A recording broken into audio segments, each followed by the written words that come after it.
Hello there, everybody. It is me, your boy, Mustard. I hope you're all having an absolutely fantastic day today. It is currently Wednesday, the 3rd of July of the year 2024. And I hope you're all having just the most amazing heckin' week. We're halfway through.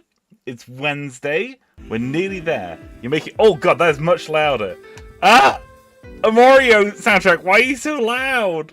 I'm gonna turn that bad boy down. There we go. Sorry. Fucking Gator Gamble just like sneaking up on me by being way louder. Yeah, welcome everybody. We're halfway through the week. I'm feeling good, doing good, boogie woogieing my way through my weekend. For those of you who don't know, the reason why I stream on Tuesdays and Wednesdays is that that's my weekend. I usually work Saturdays and Sundays, so it's great to be able to spend my weekend here with my favorite people in the whole world. Let's see who we've got in chat today. We've got Coma Nomad! Hey man, great to see you. I hope you're having a wonderful week. Hope it's been nice and steady for you. We've got Draporn! Hey man, great to see you. Hope you're doing absolutely fantastically. I know you got a lot going on at the moment. I know you got your hands full. You got your hands full at the moment. So I hope you're doing good. I hope you're doing well. And we got Lemon. Hey Lemon, great to see you, bro. Great to see you. So today we're gonna be playing some Disco Elysium. To give a short recap on where we're at from last session. Last session we spoke to Joyce, who's the company representative for Wild Pines. We spoke to her, and was it last time we inspected the body? I think it might have been that we inspected the body. I actually can't remember like all that we did. Yeah, we did the autopsy. We did the autopsy of the body, and we found a probable cause of death for the man who was hanged, because it looks like, surprisingly, hanging wasn't how he was killed. It looks like he was shot and then hanged afterwards. It looks like treatment. They tried to make it look like a hanging, and we don't quite know why. So we gotta find out. So let's get ourselves stuck in. I'm gonna pause the Baldur's Gate soundtrack. I'm gonna turn on Disco Elysium's audio. Oh yeah, you know it's Disco Elysium when it's like white noise. Just so you know, the sound in Disco Elysium can sometimes be a little temperamental. I found it really difficult to get the volume levels just right. If either I'm too quiet or too loud, or if the game's too quiet or too loud, please do let me know, and I'll make some adjustments as we go along. Okay? Okay. Let's get the game on screen. There we go. I love how ungracefully it appears. Like it just kind of like crashes into view. And let's get myself on screen. Come on, where am I? Where am I going to be this time? Am I going to be in the bottom left? Top? Bottom right? Where? Seriously, where am I going to be? There we go! Holy smokes! Hello everybody, I'm here in the top left. That's how you know we're playing Disco Elysium. Yo, it's Disco! Disco's back, baby! Disco's back! Welcome, man. Welcome. We're just getting started. You arrived at the perfect time. Let's get into it. Let's play some Disco Elysium. Yeah. So that's what we did. We've just finished inspecting the corpse, and we found the Kunos. secret little hideout. What? And we found like a potential other route into the harbour. But when we tried to make the jump into the harbour, we just got butterflies and we couldn't make the jump. So what I think we're gonna do is we're maybe just gonna go to the gate, see if we can walk in, see what we can figure out. Hey Bjorn, great to see you, man. I hope you're having a great week. It's Wednesday, my dude. It is Wednesday. Yeah. So let's go pay a visit to the front gate. I think that's what we're gonna do. Now, for reasons, I'm maybe gonna put a point into Half-Light. For reasons, I'm gonna put a point into Half-Light. Okay, just because I'm just putting a point into Half-Light. Okay, that's what we're gonna do. Dremel says we gotta spread the good word of communism. It's what I've heard we gotta do. It's true. We don't know what our name is, so for all we know, we could be Krasmazov for all we know. Oh, the gardener's gone. Oh, actually, hang on. Hang on. The young woman with the wheelbarrow at the corner of the Welling Regs told you that she had to take a break from gardening because of the cadaver smell. But what if she was lying? After all, what kind of gardening is done in March? Good point. Now, there was one thing that we had. We spoke to the Pale Driver. She suggested speaking to this guy here, the guy with the tattoos. Maybe we can speak to him. I don't know. Let's speak to him while we're here, because this could be involved with searching into the drug trafficking. Let me have a looky-loo. Hang on. Find booze and drink it. Lovely. How do we get this? Drugs. Do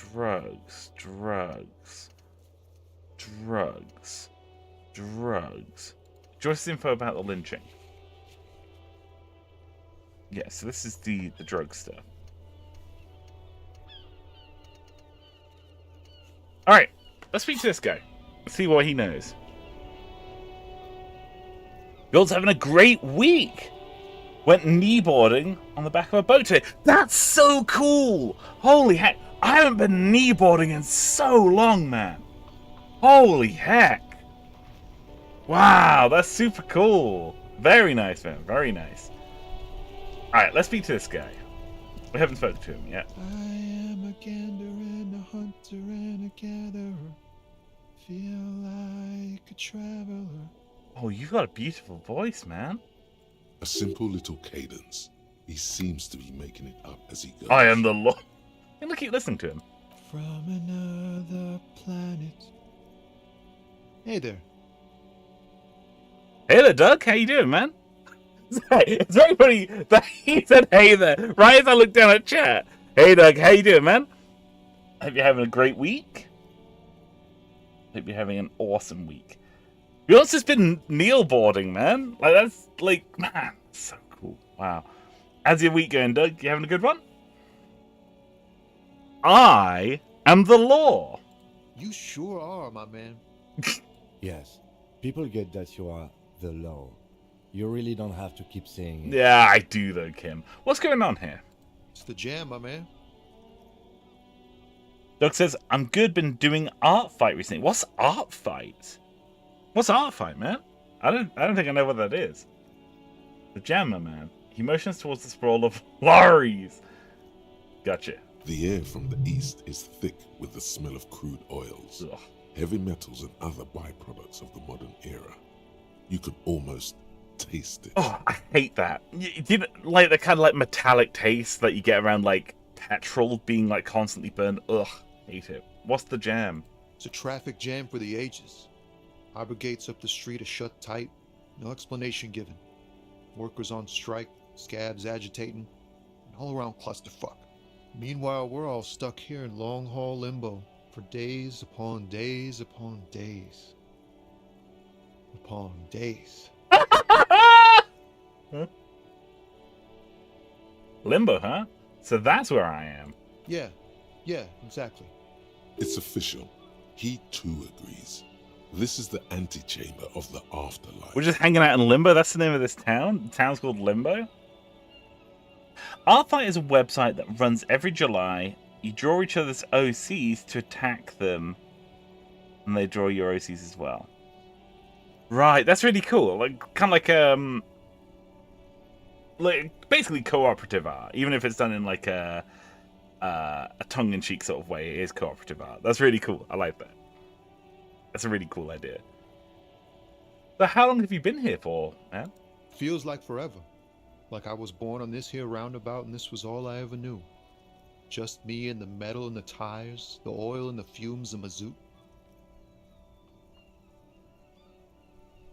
Extravagantly phrased, but I can roll with that. Yeah, imagine. It's been a whole week already. Behind the laugh, however, a touch of sorrow. Oh. So tell me, what do you need? I heard that one of the drivers is a woman. I don't think she's here. Do you know this lady driver? I don't want to talk about that. Oh. What? Man, I don't mean to pry, but I need your help. It looks like she may be involved in drug trafficking, man. Man, I was hoping she'd catch a break. All I can say is, she isn't around here anymore. She isn't some mastermind evildoer. And I don't know where she is. Who is this person? What's her name? Thank God I don't know. People here call her the Lady Driver. She kept her name a secret. From me too. Now I see why. Again, not a lie as far as you can tell. And who is she to you? A friend? An acquaintance. I don't know. She was the only person in this damn jam I could talk to. She's someone I don't want to rat out to the law, okay? What does she look like? A youngish woman. Gruff, but in a cool way. Nice. What color hair? Blue and violet. Dyed. Ooh. It was violet when she got here. Blue before she went. Mm-hmm. Then she may have dyed it again. Ooh, good point, Logic. Thank you, Logic. Where did she leave? Damn, I don't want to... Please just let it go. Whatever she did, it can't be that bad. She's not a bad person. I know that much. Okay. We can't just let it go. It's part of a police investigation. That's how it always is with you, isn't it? All part of the investigation. The girl's troubled.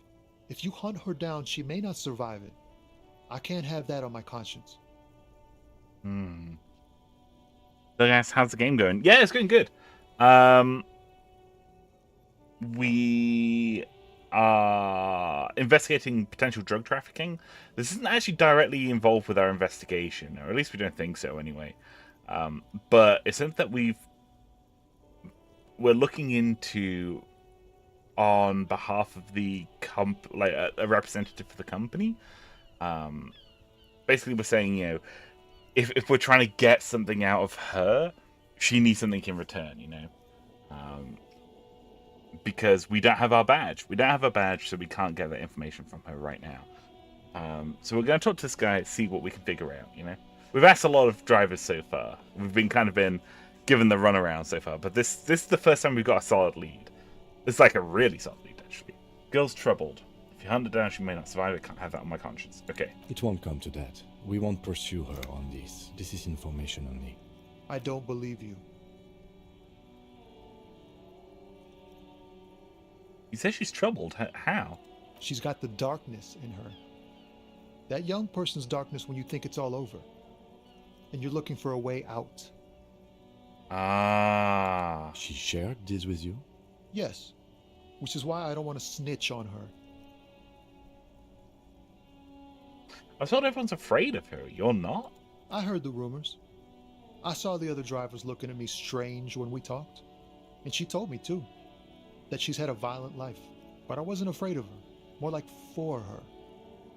Right. Okay. Did this violent life include drug trafficking? Well, it looks like it did now. But we didn't talk about that. We talked about life, you know? She talked about her mind. Hold on, her mind? The way it worked. The trouble it was giving her. The pain it was causing her. Okay. When she left, did she leave her lorry behind by any chance? Fuck, man. Go grill someone else with these questions, okay? There are plenty of drivers here who couldn't stand her or were afraid of her. They'd be more than happy to rat her out. He's right. There are other options. The raceman, for one. Push Tommy, and it will break his heart and his spirit. Don't expect you to be pals.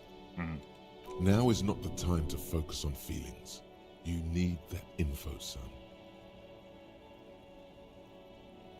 She's suspect. I need you to tell me where she is, or I can't finish my investigation. Fuck. Do we press this guy?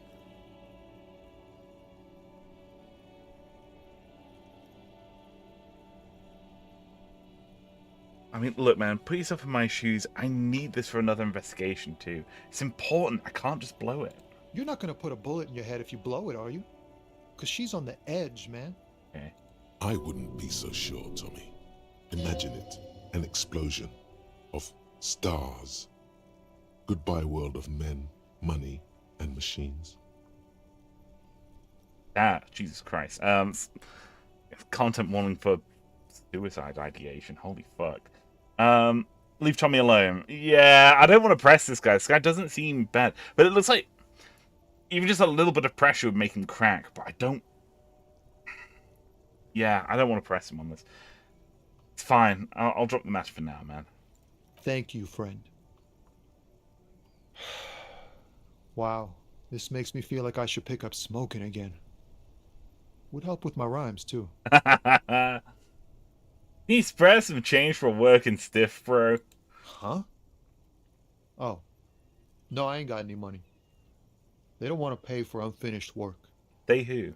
The bosses, man.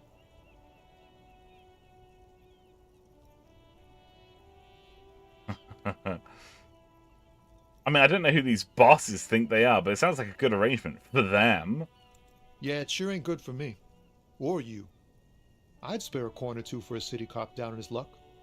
If I had, say, 4 myself. Fair, man. Fair. Tell me about this strike.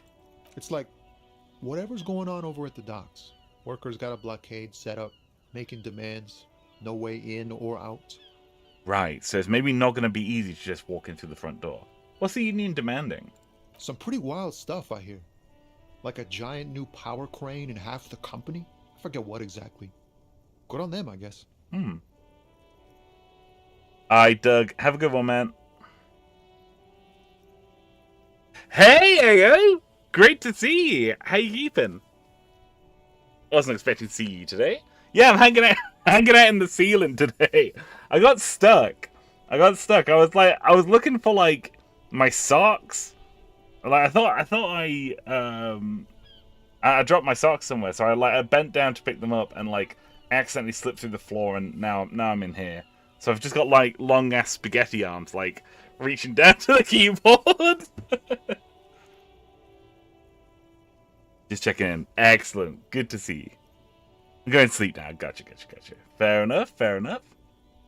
It's good to see you. I hope you have an excellent little snooze. Have you had a good week? Before you go, have you had a good week so far? It is Wednesday. The day of Wens. I've heard talk there's a company rep in town, too. Like, a strike negotiator type. They'd know what's up. Precise demands and so on. Yeah, gotcha. What do you think the company wants? They want to keep that money flowing in, my man. Ka-ching. I wasn't expecting him to say ka-ching. I went to go take a sip of my Coke and... Oh, nearly drowned. Anything else I should know? Anything else? Yeah, this ain't really my area of expertise. I just do my job and get paid. I have things to do and places to be. All of us do. All of who? Us lorry drivers. Camionneurs. You still hang around here waiting for this mess to end. Most have scurried off somewhere to get drunk or high. Or laid. Not that I blame them, really. Not you? Not my thing. Chasing transient pleasures is a drag these days. I prefer the examined life now. Thinking, reflecting, observing. Glances down the road toward the horizon, a glint of something in his eyes. He tries his best to look nonchalant, but there's a rigidity in him, as if trying to conceal something warm and deep beneath a cool exterior. Anything about the dead man, the one hanging behind the hostel there? He ain't one of us drivers. I know that. All accounted for.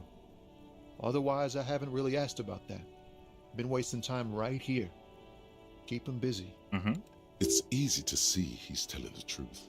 He's kept his nose out of the dark stuff. Busy with what? Analyzing the fundamental structural and psychological conditions of being stranded in the midst of a sea of motor lorries and their sad, despondent chauffeurs. And your conclusion? A sense of surprise there ain't more bodies hanging from more trees. Holy shit! What are you hauling? Oh, high-grade narcotics, illegal firearms, stuff like that. You're under a...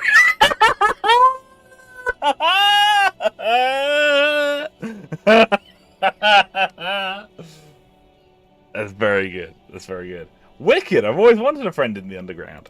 Ha! No, I'm joking, my man. Found runs a nice, clean business.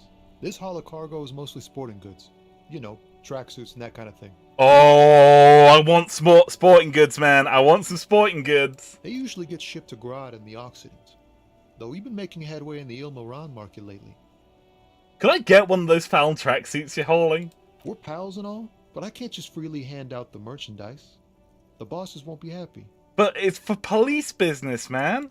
There's no denying it. Your body needs to feel the touch of some good performance wear. What's your machine? Sorry, that's your machine behind you? This rockin' beauty. Sure is. Like a rash you can't get rid of. You interested in heavy-duty cargo machinery? I mean, yeah. Lorries are pretty neat. Neat. For carrying large quantities of cargo a long distance. These found tracksuits need to find their way to the kids way out in Wamrau and Loran Bird somehow. I don't know whether that came up on stream. I just got an achievement called Talk Dork, which says yak about machines at least 4 times. That's amazing. I haven't done that before. That's really cool. There it is again. A little touch of sadness beneath his cool. He thinks he's spent too long in this lorry. So nothing illegal then? Not unless they've illegalized sports equipment while I was on the road. Right? I had another question then. The man taps his fingers rhythmically against his arm. You got any smokes on you? Nope. Don't smoke. Some of the other drivers do, though. There's still a few around, waiting for the jam to disperse. Or waiting for the sweet release of death. Yeah. Hey, isn't he like smoking right now? The smell is in the air. Sure you smoke. You're smoking right now. Okay. But this is my last one. And it's a bad habit. You should quit before both of us have lung cancer. Fair. Are you sure you don't already have lung cancer? Oh, that's cool. Okay, we're going to make an empathy check here. We've only got a 28% chance of getting this. But what do we see in his eyes? Okay, I'm gonna squint really hard. In his eyes, an half-familiar longing. Flecks of brown and gold. Wow, he's got beautiful eyes. Familiar how? It's hard to say. His gaze wanders southwest, down the street that goes beyond the horizon. What's in the southwest? Excuse me? A flinch jolts his frame. The question has touched a nerve. Hell, I get longing, man. I felt something similar since I woke up. Man, I don't know what to say. Not much anyone can do. There's no helping in absence, you know? I miss my family. They're all I have. My wife, second kid on the way, waiting all the way in Diora. And here I am stuck in this shit, so far from home. Man. Hang on, let me just see what his things were. Just want to scroll through this conversation. There it is again. Kids away. Right, so it's him mentioning kids. It's making him think of his kids, like, every time that he's mentioning them, thinking about hauling high-quality sporting goods around the town. He just misses his kids. Missing so much of their upbringing. Man. Diora. Diora of the Seven Seas. It's on the other end of Le Caillou, pretty much. on another island called Laurentide, off mainland. We've got a little place there. Can almost hear my kid laugh when it snows. Fuck, man. What's it like to miss someone? What's it like? Good. And bad. An ache that brings you joy. I think of them a lot. I dream up these silly scenarios in great detail of living with them. It comforts me. Yeah. That's a really good description of missing someone. It's an ache that brings you joy. Ah. What about you, Copman? You missing someone? Is that what it is? This feeling? No, it's scarier than that. You're pursued by a hunter, smelling of apricots and sorrow, and the past. I missed my gun. I lost it. I miss someone, but I don't know who it is. I feel for you, my friend. It's bad enough to know who you miss. Missing like that doesn't feel like it has much of an upside. Yeah. But thanks for this. It's nice to talk to someone, and I know it wasn't easy to ask. I hope you find your way through your own troubles. I'm good for now. Good talk, man. Don't be a stranger. That guy's cool. That guy's really cool. What a cool guy. Okay.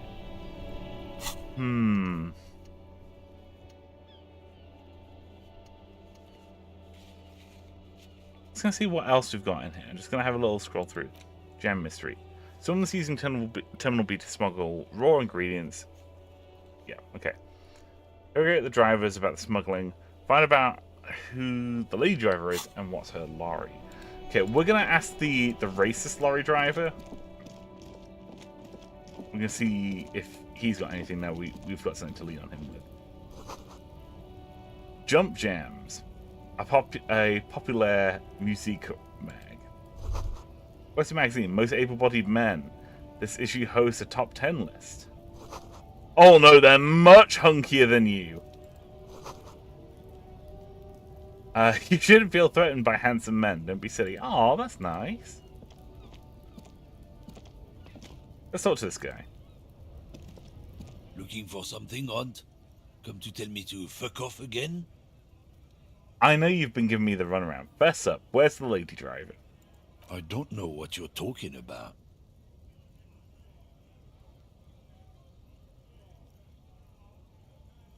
First, you knew Sealing didn't do it. He did something. He stole his employer's goods and another lorryman's job. You should be thankful for the tip. Wow, you're a piece of shit, man. Why are you smirking? Listen up, fuckwits. You don't scare me. You cops don't run Evashel West. You don't run Martinez. You don't run anything.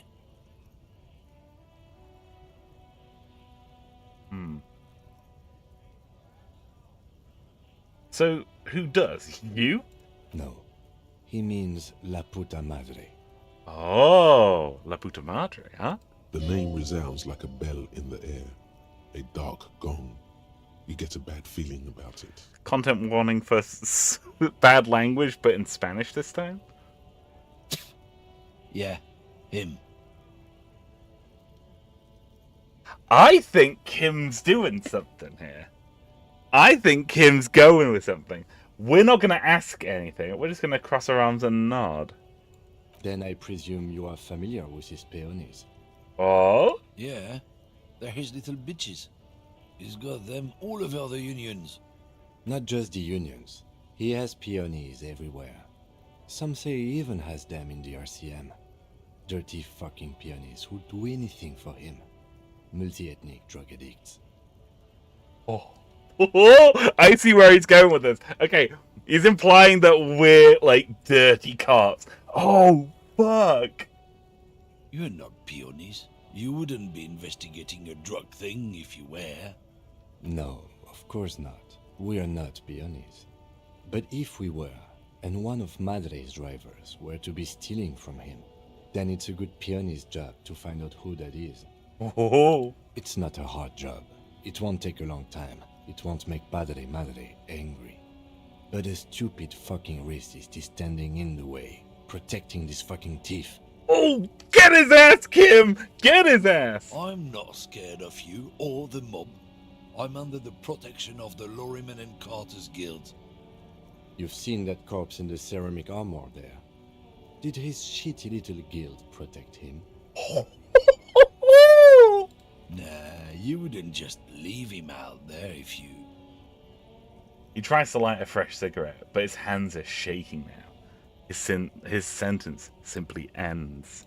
The lieutenant turns and gives you a barely perceptible nod.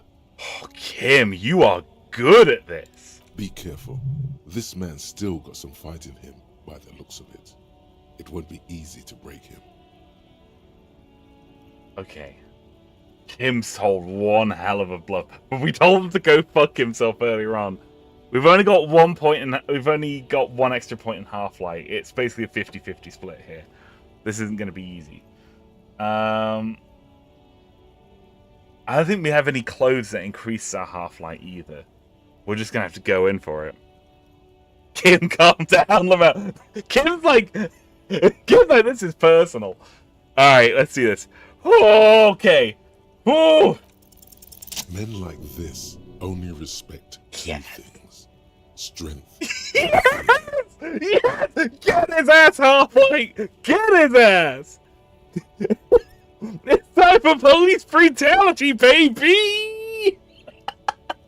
Time to turn up the volume. Show me her lorry right fucking now! The lady driver's lorry! Where is it? Get his ass! I told you, I'm not gonna... Holy shit! Holy fuck! It's very funny that we're doing this while wearing our stupid little frog hat! Like this deranged cop grabbing you, shaking you by the lapels while wearing a terrifying frog hat and sports like trousers. Holy fuck! There. His voice grows smaller as yours.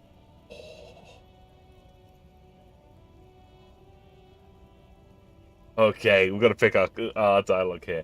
I'm gonna fuck you for the rest of my life, you understand? I'm gonna put you in a cell with a giant hip. You're gonna be... No! Awful! Awful. Actually awful. What's your name, fuckhead? I'm gonna go on police radio saying this guy told Madre to fuck off. I'm gonna fuck you for the rest of my life, you understand? Fucking homo cop. A globule of sweat gathers on his brow. Look, fuck you, man. It's some lorry down there. Green, banged up thing. I don't fucking know who she is. Nice! When did she go away? I don't know. I don't even know her name. She just rolls with the fleet and acts like a big shot. Some dyke, probably. I haven't even seen her for days. Where exactly is her lorry? Past the monument. Down there. The Green Temple. Now, leave me the fuck alone, okay? A small temple by the monument. Green. Let's get into that lorry. Looks like he got his adrenaline up, too. Nice! So Kim, that was hard for Kim as well. Nice. Everyone's talking like they just learned the F word today. I was so excited to use it. It's true. Disco Elysium is written by the guy who wrote Has Been Hotel. We're off to a great start. This is by the Monument.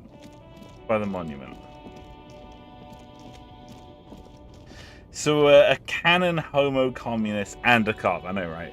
A lot of things all at the same time. Is this it? A foreign car kept in good condition.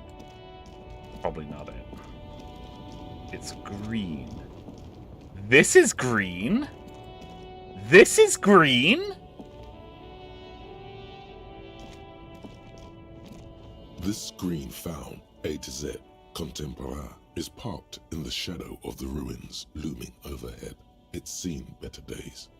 This must be the one he told us about. Unless he was lying. Which is very possible. Let's try and peek in the window. The glass on the side windows is tinted and covered with dust. You can barely make out the shape of a seat and 2 steering levers. We're going to try the door handle. The door is locked. The handle looks shiny, like it's recently replaced. There's no picking this lock. The owner has put special care into it. It's a recessed design. How are we going to get this open, Kim? Use the pry bar to smash the window. Open it from the inside. Really? This has been hard enough. No need to make it any harder. Okay, we don't have a pry bar equipped. We need to get the pry bar equipped right now. Okay, let's get the... Call me fucking Captain Pry Bar. Let's do this. Let me in. This screen found, A to Z, contemporaire, is parked in the shadow of the ruins looming overhead. It's seen better days. We've had some pretty good luck today. Let's give this a go. With a firm grip, you raise the pry bar, a glint of light catching on the tip. Call down the hammer of truth and justice. Release your secrets, lorry cabin. Just say smash it, say fuck the police, then smash it. Say welcome to a rubbish hole window, then smash it. Then smash, then say I'm sorry, then smash it apologetically. Literally pick up any nearby stone, so true. The other door is unlocked. Yeah, we're gonna go over there, it's just unlocked.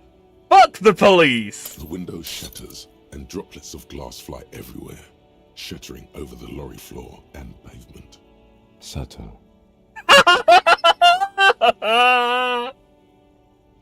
Says the lieutenant and sticks his hand in the window like a common car thief and opens it. The smell of cigarettes and perfume welcomes you. The cabin inside is plastered with old movie posters. Actresses smile from the walls. There's a radio transmitter in the front and a toolbox tucked under the driver's seat. Some tools lie scattered near the pedals. Okay. There's something odd about the passenger seat.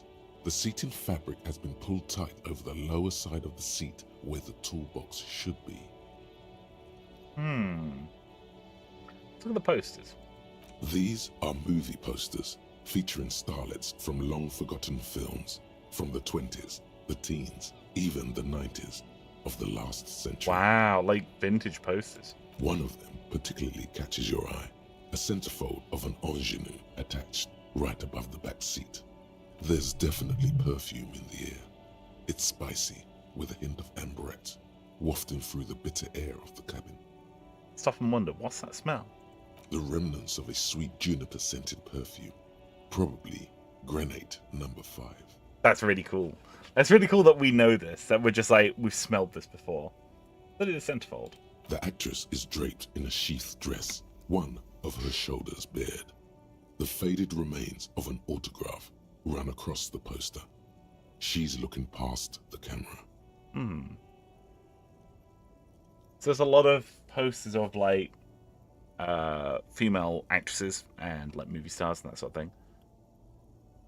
As awful as that, as the racist lorry driver is, maybe this lady is gay. Maybe she's a gay woman. Enough of the posters. The actresses and the rear actor all smile you a warm goodbye. A radio transmitter is attached to the dashboard and a toolbox sits under the driver's seat.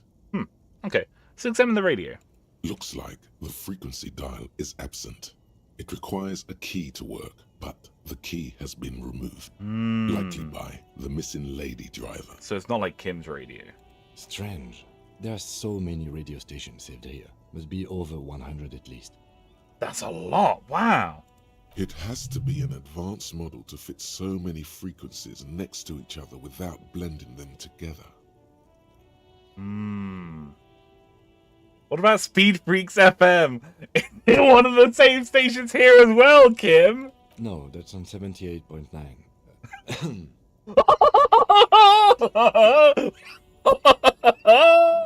I'm gonna raise my eyebrows at him. What? I happen to have committed the frequency to memory. I have no problem admitting that.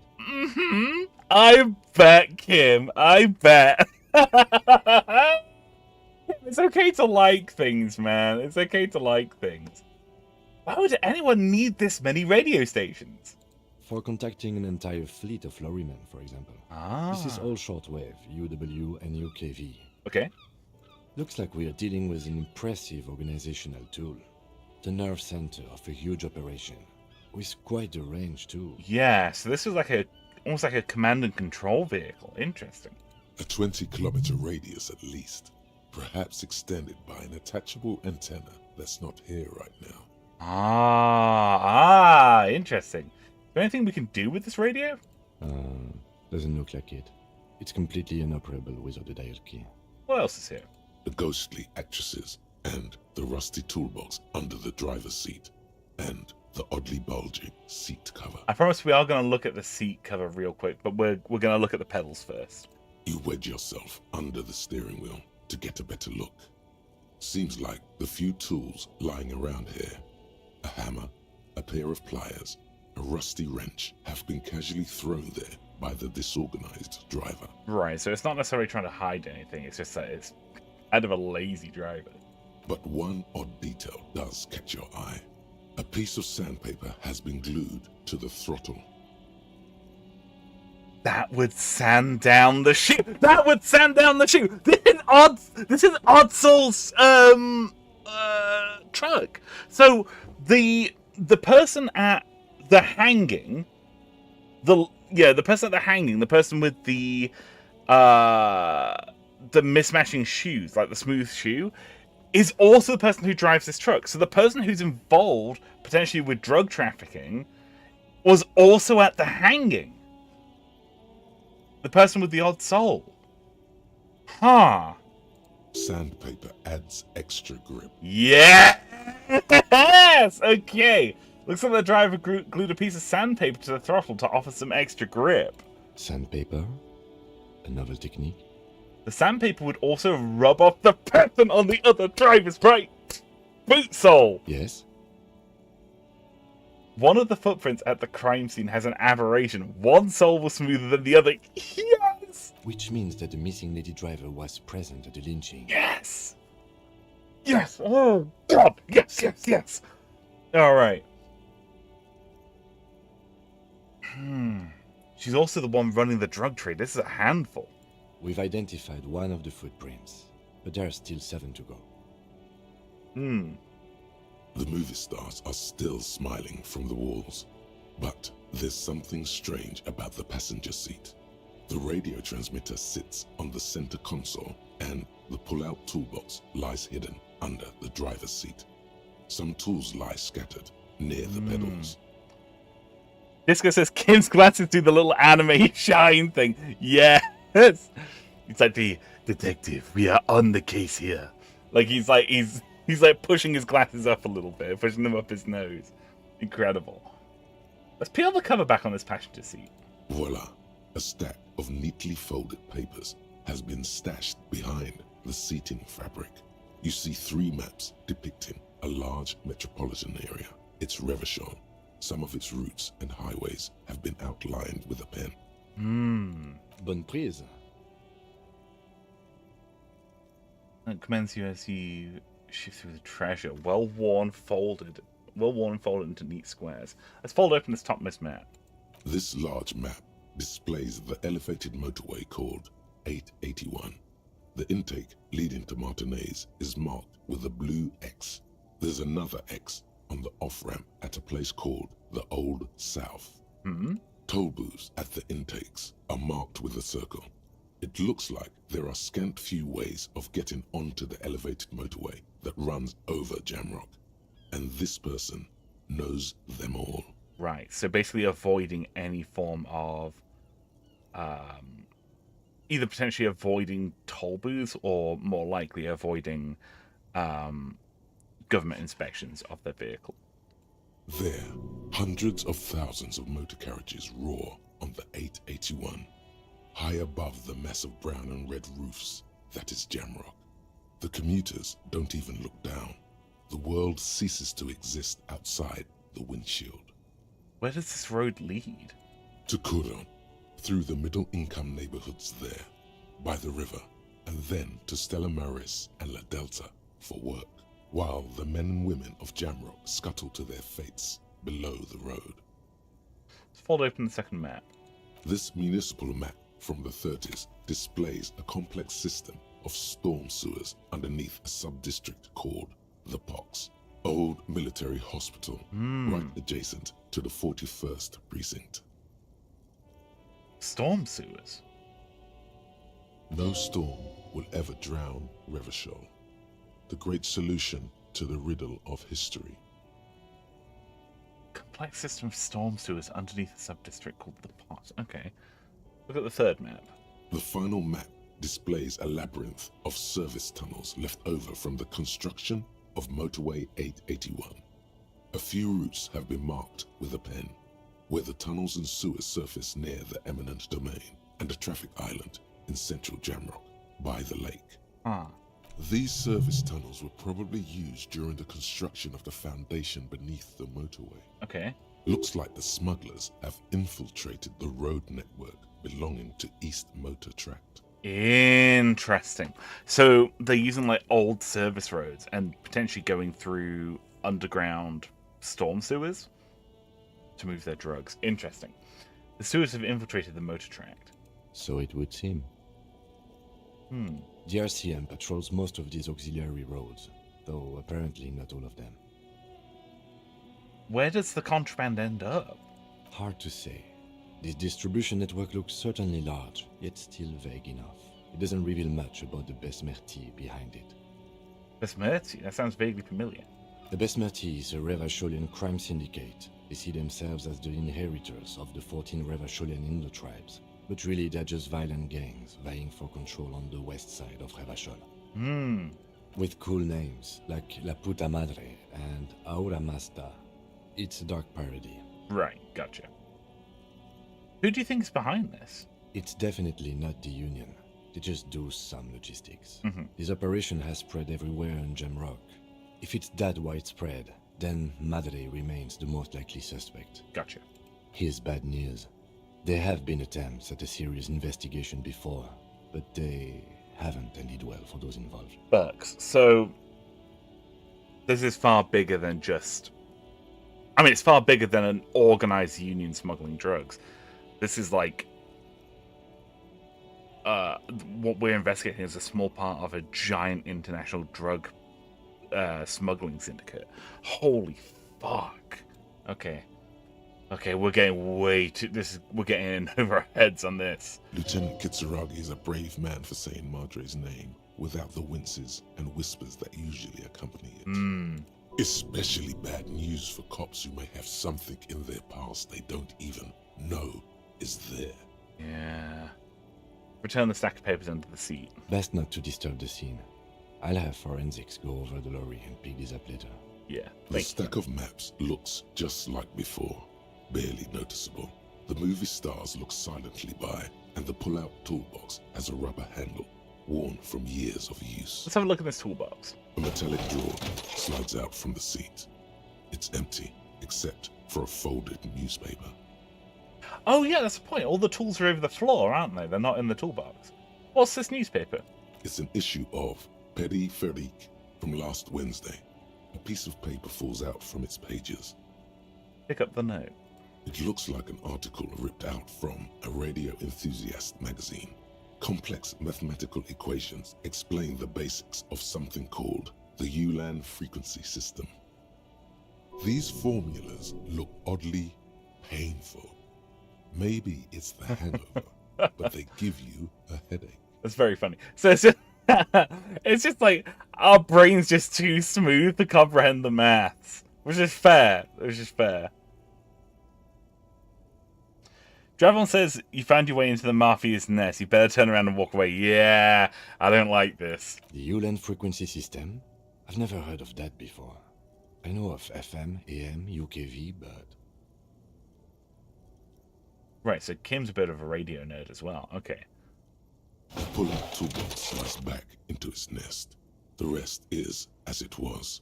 Posters, a radio, dust on the windows. Okay. You close the rusty old lorry door. Great. I think we got everything. A word, detective? Before we return to Joyce? Okay. Yeah, let's talk, Kim. What's on your mind, Brohan? Alright, we've finished here. Let's quickly debrief and go over what we found, so we don't do it in front of the company rep.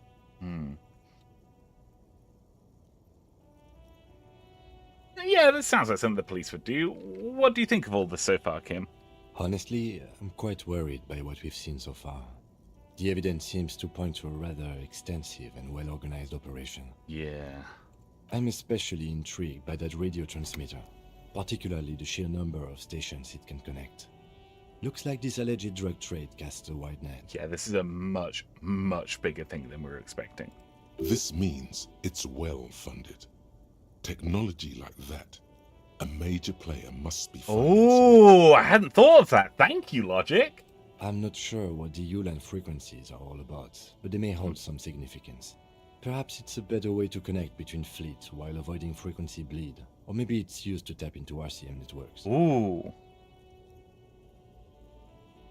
General says, not a big enough radio nerd though, Kim. I'm waiting for the rug pull of Kim being a bad guy. Kim would never be a bad guy. Look at his stupid little face. He can't be a bad guy. He's a good guy. Listening in on your calls between you and your station, a worrying prospect. Yeah, that ain't good. Oh, and the maps we found. They reveal the geographical extent of the operation. Looks like they've used abandoned tunnels and access roads to stay hidden. This is useful info. What about the movie places? How do they factor into all this? As elegant as they are, I don't think they are relevant to the drug trade. There's a lot of women in there, especially for a lady driver's cabin. Yes, well...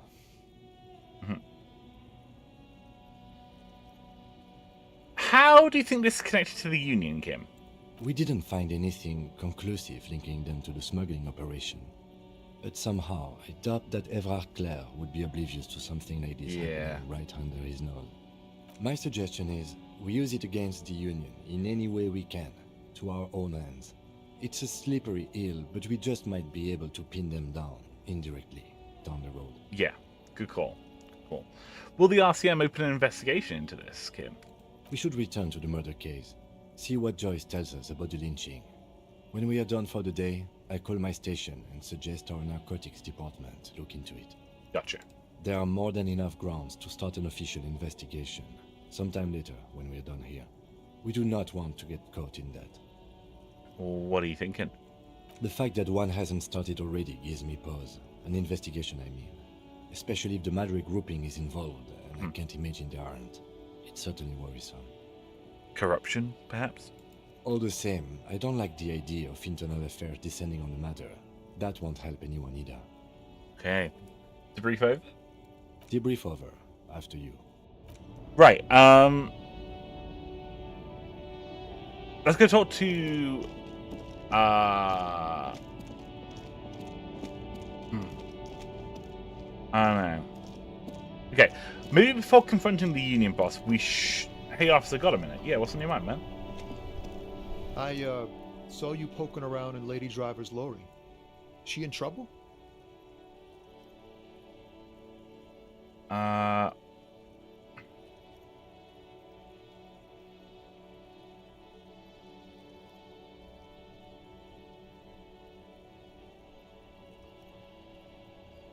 going to say she's going to be in no trouble. I don't want this guy having stuff on his mind. I'm going to say she's going to be fine. Oh man, that's like a load off my mind. All that stress was messing up my rhymes. What's the plan with all those rhymes anyway, man? Oh, you know. Tommy Leham's gonna be a musician. Sprechgesang, but with beats. I've got a lot of free time on the road to hone my craft. Yeah, that's fair. Why Tommy Lahome? Tommy Lam was taken. My real name's Jerry Lafitte. Tommy's way better. Huh. His name's Jerry. He made a stage name for himself. That's awesome. Alright, good luck with that, Tommy. I gotta run. Yeah, you too. Be safe, detective. Thanks, man. We love Tommy. I'm really, really happy we didn't lean on him. Oh? Snow covers the white on blue police livery of the motor carriage. The white colours nearly meld together. Wait, why am I even thinking about this? Wasn't I supposed to... Do something important? Something murder-related? There's always something important. Doesn't mean you can't take a moment to admire this piece of machinery. Even at a standstill, the unibody Caprice Canema looks sleek and dynamic. The cabin is tilted frontward to give it a more aggressive hunched look. Yeah. Someone has waxed it recently. Oh, Kim likes his car.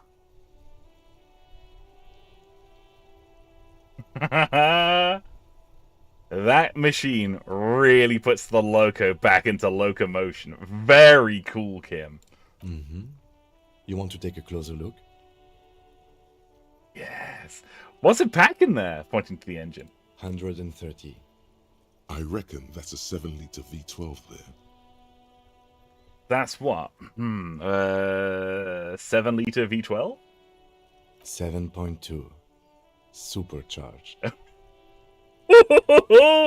I love that, like, Kim's like barely holding back his joy of talking about cars. This is very cool. This is very cool. This is a fine machine, Kim. A real fine machine. Yes. An extraordinary machine. It's nice and all, but why so modest? Put some zing into it. Flare it up. Slam it down. Helium headlights would improve the range and quality of the visual field a lot. You ever thought about switching to helium headlights, Kim? Actually, I have a pair at home. Just haven't gotten around to fitting them yet. I need to lay some wiring for the ballast first. You know, if we ever get this case solved, maybe we could do that together sometime. Maybe. Yes, definitely maybe. That means no. Well, okay. What then made that infernal whining sound that woke me up? You mean the coil noise? What's the coil noise? When variable current passes through wires that make up the coils on the electrical system on this machine, it causes vibration in the wires and the cores of the coils. Because I thought you'd be upset about you rubbing it out. He just had it waxed, it's true. Someone says, so how can he afford this on his salary? So it's a cop car. It is officially a cop vehicle. I get the impression that he maybe lent on his supervisor to be like, Captain, we need this active pursuit model. It's definitely for cop things, and not because I like a fast sportique model. When the frequency of the current in the coils falls within the audible range, the resulting vibration creates the whiny sound you mentioned. Ah. What a binoclard.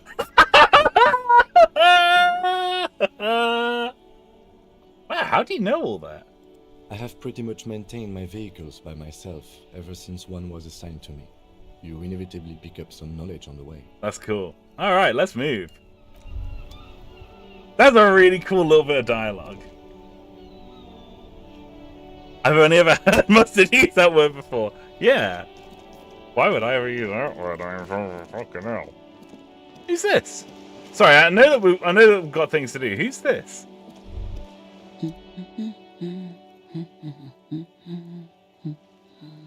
A good one? Yes? Hello? Who are you?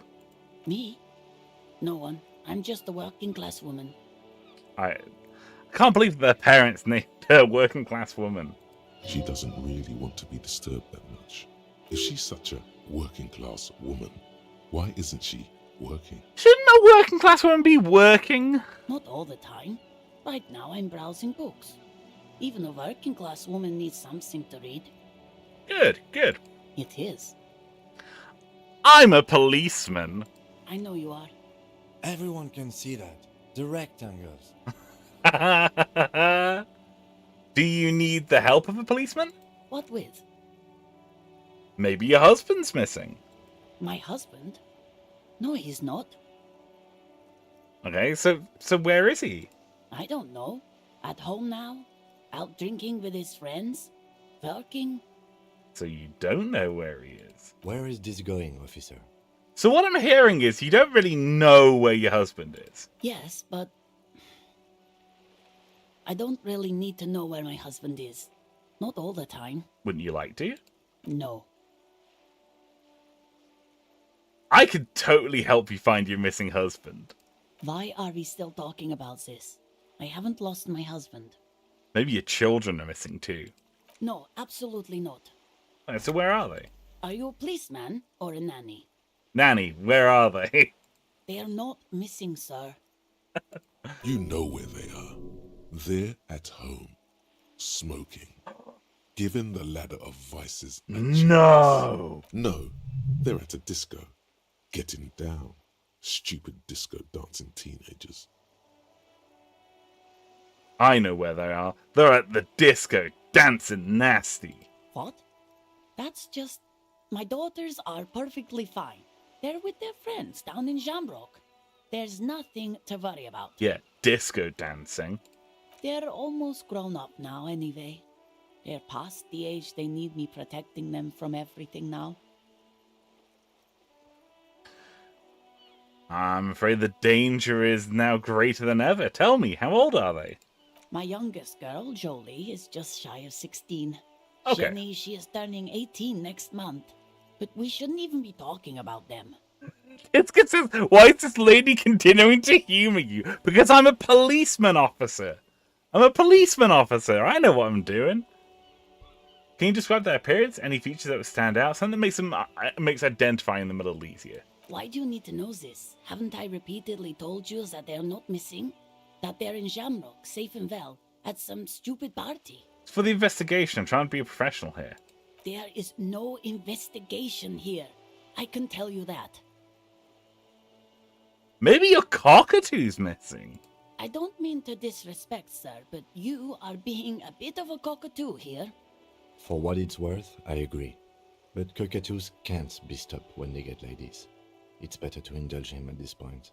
Ma'am, I was asking about your cockatoo. Is it missing? I don't even have a cockatoo. And guess what? What?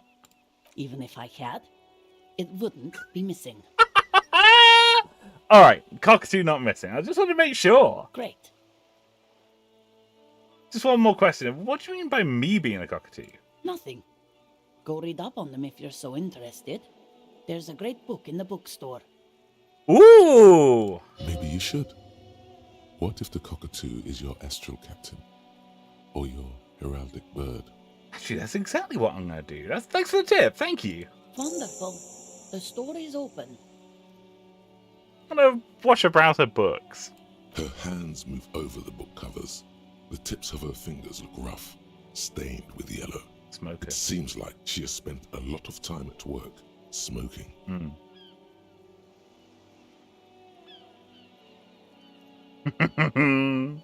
Very good. That's very good. Dravon says, some bright young minds to mold into our great way of communism. It's true. Could just be like, hey, it's me, Krasmazov here. How you doing? Yeah, it's a quest. We got a quest for it. Find your heraldic bird. The working class women said that we're a bit of a cockatoo. What if it's true? We should go read up about cockatoos. Maybe we'll discover something about ourselves. Maybe we will. Maybe we will. Hey, Mika! Great to see you. Great to see you. We're talking to the working class woman. She says that her husband, children, and cockatoo aren't missing. But that she doesn't have a cockatoo. But if she did have a cockatoo, it wouldn't be missing. Incredible conversation. That's all for the moment. I'll let you read. The woman before you nods and returns to her reading. Takes willpower to read the author's name. Jan Kaus from Iguania. The book says you must refrain from Franco-Nigerian... Sorry, you must attain a Franco-Nigerian hard body. Whatever that is. Nice. We are the cockatoo. Okay, when we have some money, we will go book shopping. I want to find a book about cockatoos.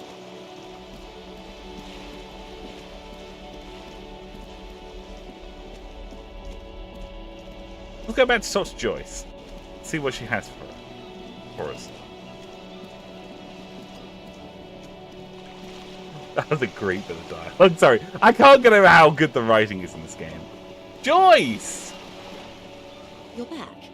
Good. What can I help you with? I spoke with the lorryman at the roundabout. Yes, my eyes on the harbour have sent word to that effect. What have you discovered? Wait, where exactly are these eyes on the harbour? It doesn't really matter. And I do apologize for the surveillance. Wild Pines can't afford to be blind at a time like this. Okay. In any case, it's a relief to know someone has looked into it. If I may ask, will there be an official investigation? I assume you discovered there is an operation. Yes. If there is an investigation, it will be part of an ongoing operation, subject to confidentiality. I am sure you understand. Oh, I love you, Kim. Of course, detectives. In any case, you've held up your end of our arrangement. I trust you with the rest. Now it's my turn. I wouldn't normally break protocol like this, but the situation demands it. If you don't solve this murder, I'm afraid we may have a bloodbath on our hands. What, more than we already have?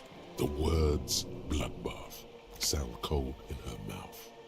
They taste of iron and strawberries. What was that about a bloodbath? Yes. I'm afraid this strike may descend into a small-scale civil war, with possible consequences for all of Rivershoal West. What? Since you are sharing them, this is also the RCM's worst-case scenario. Then we're on the same page, as grim as it may be. Yeah, we need to get this wrapped up so things don't spiral out of control. How are the lynches and the strike connected? I have an indirect role to play, I'm sad to say. Okay. My employer experienced a momentary lapse of faith in me. In that moment, they elected to deploy a private military contractor. What? As an insurance measure. They called it my security detail. They hired fucking PMCs? Holy fuck! Okay. Alright. Talk about strike breaking. Jesus Christ, calling it fucking PMCs. Alright. Good. They're always real stable individuals. Great call. What do you mean a momentary lapse of faith? They were dispatched after I relayed the union's initial offer. Okay. Every worker On the board. A member of the board. I tried to convince my employer it was simply a piece of rhetoric, or a joke. They did not appreciate the humor. Do you need a security detail? Absolutely not. These mercenaries are muscle, pure and simple. They are meant to intimidate the Union into surrendering. Oh, good. Who are they, exactly? Crenell, an Oranese military company. As far as I know, 3 arrived in Martinez. They report to me sporadically, but they do not answer to me. To be frank, our relationship is deteriorating. Right, okay. So they give reports... Okay, right. So she has no authority over them. They wear ceramic armor, have semi-automatic weapons, and years of combat experience. They also have trauma and stressor disorder, and no idea how to conduct themselves in an urban civilian environment. Great. Awesome. Good.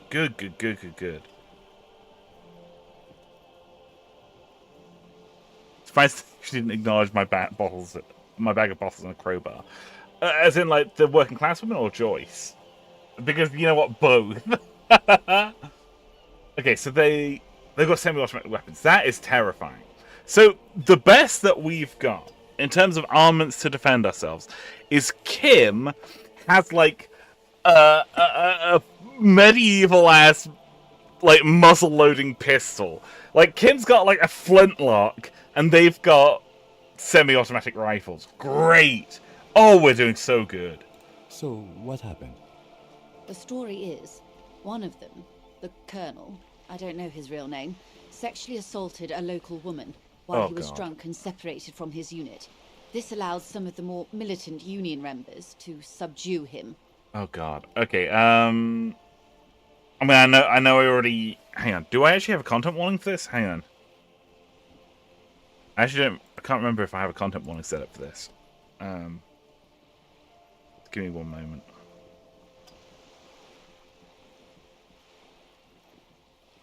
Okay, I don't actually have a specific content warning for this. I guess... Content warning for... Oh no! My phone's speaking to me. I've got my phone open so I can look at chat. Okay. While I don't have it in the description, content warning for sexual assault, I guess. I don't know how graphic this is going to get. But, yeah, content warning for that. If this is not something that you can handle, totally understandable. This really might not be the stream for you. I don't think there's going to be any, like, not going to be any depictions or anything like that, but there might be descriptions. It usually gives you an out before you get into it. If there's like something really, really bad, it'll give you an option to like bail out if need be. But yeah, just heads up for that. He was taken out behind the whirling in rags and lynched last Sunday night. Okay, so he assaulted a woman, and while he was alone, the Union grabbed him and supposedly lynched him. We know he wasn't lynched though. He was shot. I mean, they could have shot him, but Nothing. Mr. Claire refuses to let me into the harbour. I have not been able to discuss this matter with anyone there. The remaining 2 Crenell contractors carry out their orders, for now. for who? It's a smokescreen. In secret, they are conducting an independent military tribunal into the lynching. Oh god. Once this investigation is concluded, executions will follow. Oh fuck. Okay. That's bad. That's really bad. What is the nature of this so-called investigation? Whether to execute one, some, or all of the Union militants. Fucking Christ. Okay. It'll be all of them. The decision is already made. Yeah, it's not about justice, it's about vengeance. It's about sending a message. Okay. Right. That's bad.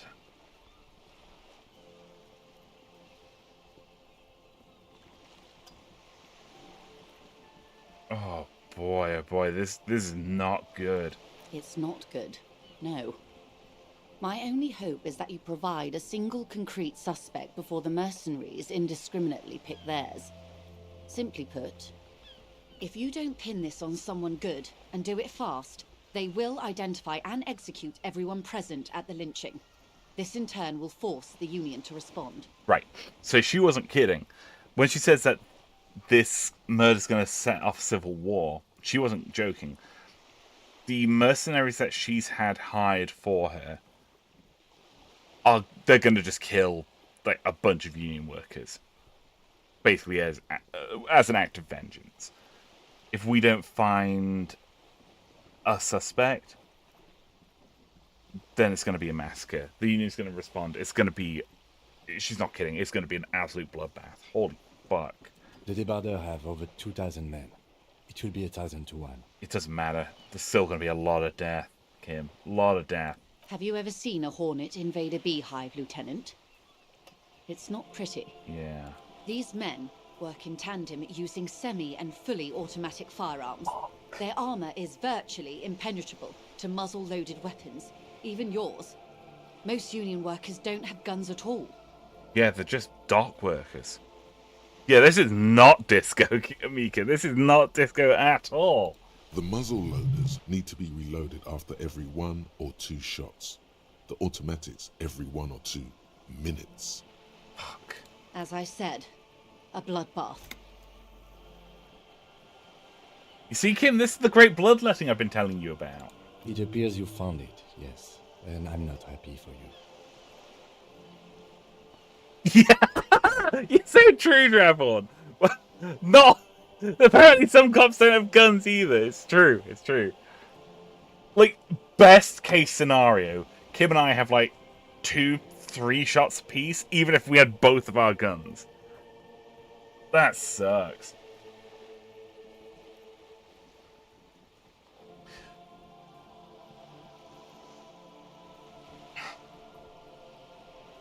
I can't see it happen. Too many things would have to go wrong first. It's a pretty bleak scenario you're describing. Yeah, it's pretty bleak. Many bleak scenarios have already come true. Nameless, badgeless detective of the citizens' militia. Wow. All we can do is keep the rest from going the same way. One single concrete suspect delivered into civil court, and I may be able to defuse this situation. Would you trust an insane cop with amnesia who also thinks he's a cockatoo with a gun? Probably not, no. Probably not. What can you tell me about this Crenel? Not much. Their public resume is relatively good, as far as private military contractors go. I believe they were once called Downwell. Okay. They boast a long list of clients. Saint-Baptiste, Welchman Lorenz, Eendracht. A warning sign, however. The operations concerned all take place in third or fourth world countries.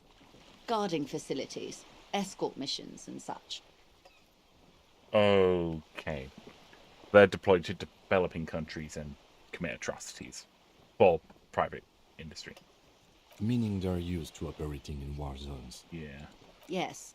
All the good conflict corridors, Supramundi, Yesut, the Seminese Islands, countries that don't have a good record reporting atrocious military conduct on their soil. Okay. Okay, so we're dealing with some potentially really bad dudes. Have you got anything else you've got on them that you can tell me, Joyce? Sadly, no. Before this happened, I had little interest in them. Now that I do, I don't have the resources. Okay. If you still have access to the ICP's database, you could run a better background check than I ever could. It may take some time, though. Do you know a lot about the inner workings of the RCM and the ICP, ma'am? In my line of work, it pays to do your research. I was prepared to deal with the RCM. I did not think I'd be dealing with a group like Crenel. Right. Okay. Could you contact the company? Like, tell them to call it off? I have. And they will. However, these orders take time to reach what is basically a rogue unit out in the field here. Until they do, it's all on us. Right. So we've just got to try and delay them from, like, committing a massacre. Okay, content warning for sexual assault, folks. You said that the deceased assaulted a woman. Or he didn't. This is information passed on to me from some teenagers loitering around the canal. I cannot testify by it. Oh. Who did the passing on? The remaining contractors. Their tribunal. It's what they believe. Right. Right. So, these mercenaries heard some kids saying that one of their unit assaulted a woman. What did these teenage Canal say? That the man was killed because he assaulted a local woman. I've asked around a bit. This seems to be the accepted story around Martinez. Right. The lieutenant consults his notebook, his eyebrows knitted in concentration. Odd. We haven't heard any reports about an assault in connection with the lynching. Where did it take place? And when? That's a good point. This is the first we're hearing of this. Last Sunday night, at the Whirling in Rags, the hostel by the gates. Yeah. Supposedly, the colonel was drunk. Maybe on narcotics, too. Some teenagers, you say. It's a working class woman's daughters. They're doing disco and smoking and talking about, like, really awful things happening to people. Either way, he's alleged to have sexually assaulted a woman. Okay. Sometime later, a group of dock workers got their hands on him. And who was this woman? That's a good question, officer. I don't have the slightest idea. As I said, it's a rumor about a rumor. In any case, it's what the colonel's remaining colleagues believe. You'll meet her soon enough, you feel. Okay. This colonel, the one who was hanged, did you know him? If you mean did I see him alive, yes. But I did not know him. His name was... Lely. His service name. A nom de guerre, most likely. He wouldn't divulge his full name. Only one of them did. A bad sign if there ever was one. Lely. Tell me about the others first. One is a man. Corty, they call him. A nickname as well. The other a woman. Phyllis DePaul. Corty is the gunner, I believe. DePaul is a radio operator. Okay. What would you say was his eye color, the deceased? She closes her eyes, trying to picture the man's face, then shakes her head. I can't remember. Oh. The lieutenant was testing her, asking a small detail first to see if she knew him better than she let on. She passed. Nice. That's all right, man. Anything else? Nationality? What would you say was his age? He was 40 or 50. It's hard to say which. He had a combat injury on his lower jaw. It made it difficult to estimate his age or gauge his facial expressions. Right. Indeed, this matches the dental reconstruction we saw on the body. What else? Nationality? Accent? He was, Occidental, I think. Light brown hair, a mixed accent. Oranese. Or Messinian, maybe. His injury gave him an accent all his own. Right. In a way, it was humanizing. He had to learn to speak through it. Through the injury. Yeah. That's all I know, I guess. I only met him once. Okay. Where are the remaining 2 mercenaries now? They've gone to ground, as it were. I don't recommend seeking them out. For one, they're almost certainly armed to the teeth. They don't have the same respect for the Revachol citizens' militia as I do. To put it bluntly, they think you're vigilantes. Ghetto savages. Oh, Jesus. It will not be a fruitful meeting.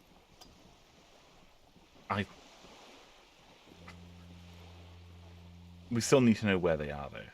You're likely to run into them eventually. When that happens, I'll be in a better position to mediate if I don't appear involved. Right. Right. So, Joyce saying she's going to back us up eventually. Okay, that's cool. That's cool.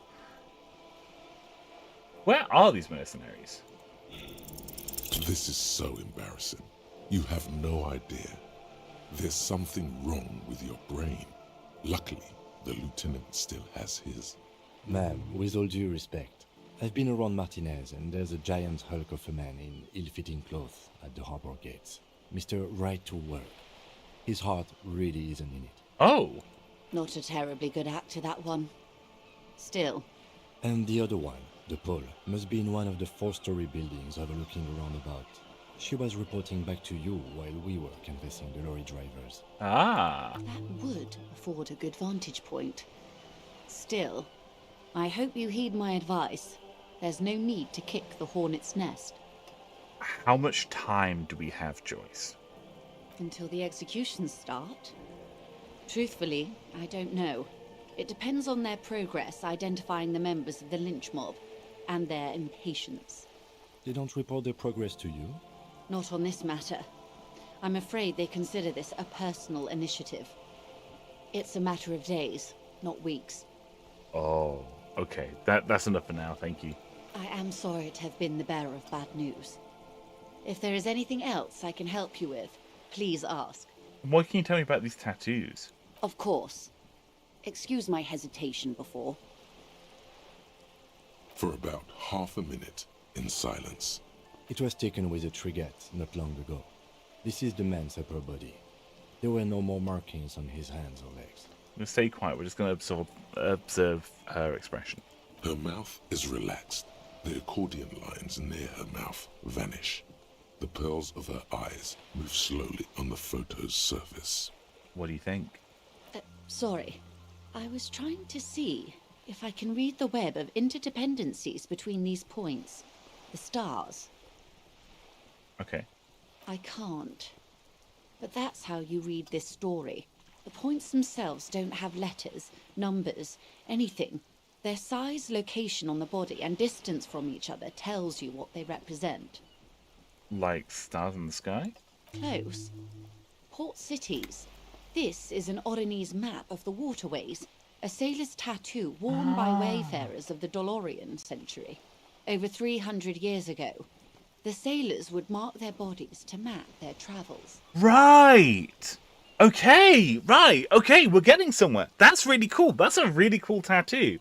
So it's like a map with, like, stars to indicate where he's been. Right! That's awesome! Ah. What's the use of this map? The sailor's soul would use it to fly back home if they should die abroad. This is a sort of contraption to be reeled back in by. The silver cord, they would call it. Right, okay. It says, let's be real, you are very much a ghetto savage. I can't believe you'd say this to me, this guy. Can't believe you do this. What travels did this dead man make? Quite a few. Vredefort, the Oranese capital, traditionally stands on the right shoulder. He started somewhere near here, I think. What next? Then he made his way to the Pretto Grande, through what I think must be the Stutz Canal, an artificial channel through the Occident. From the Pretto, he sailed to the Insulindic Ocean, first the Semines Islands, then this. Points to his heart. What's in there? Revachol. Those are the two constants. Vredefort on the shoulder, and Revachol in the heart. They started the tradition of these maps right after the discovery of Insulinde, at the dawn of the Interinsulary Age. Oh, this hurts my head. The old world passing by, and the new world already here. This is really cool lore. Yeah. You said you can't read it. I can't. This man was no sailor, and these are no ports. I can understand geographic fragments, but not their meaning. Interesting. Okay, that's really cool.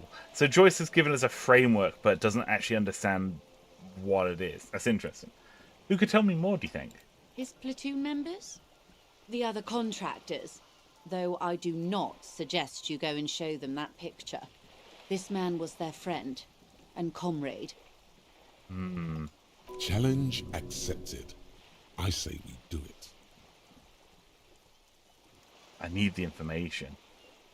Mark it down. Ask the mercs about the tattoos. Do what you have to do, detective. I don't think deciphering that tattoo should come before public security. But if you should wade into the mob to find out, I couldn't stop you. Yeah. Oh, just says maybe there's a book about this. We only have enough for one book. Star map, tattoos, or cockatoos. It's definitely got to be cockatoos. We will be careful, man. That's all about the tattoos. Thank you for your help. Is there anything else I can help you with? What's some more questions about reality? More lessons in basic reality? My favorite part of the day. Go ahead, ask me anything. I should tell you what. We're Glad to have been of assistance. going to come back to it later. We've got. I just spotted the time. We really do need to be cracking on.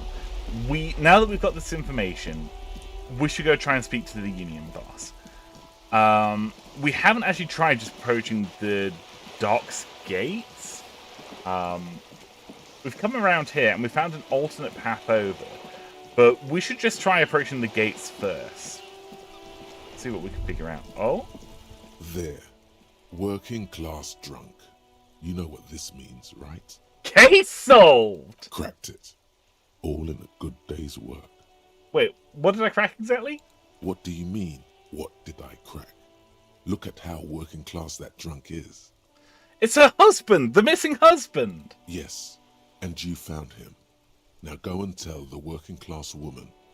Protect and serve, recruit. Thank you, authority. Didn't she repeatedly tell you her husband isn't missing though? Nah, give me the champagne. We're going in. There's no need for champagne when there's honor, recruit. Go and tell the working class woman what you found, right now.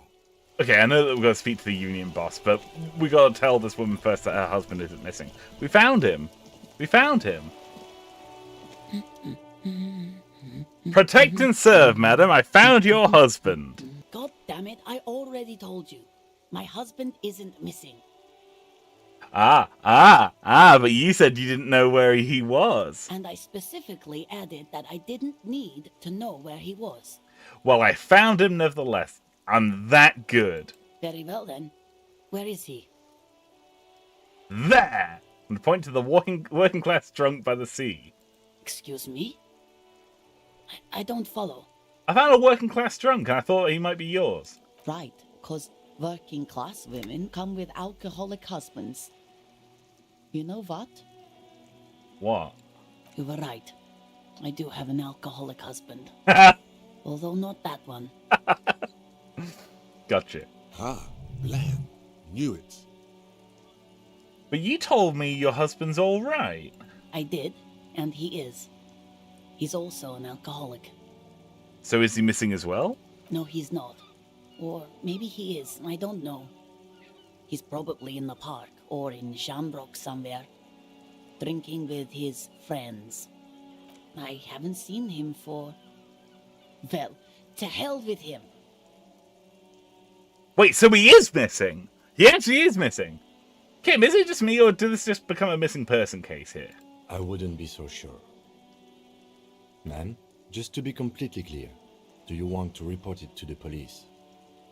Report what? He's just out drinking with his friends. I'm sure the police has better things to do than to chase down local goofballs. Not at all. The RCM is ready to chase down every goofball in town. We care about you.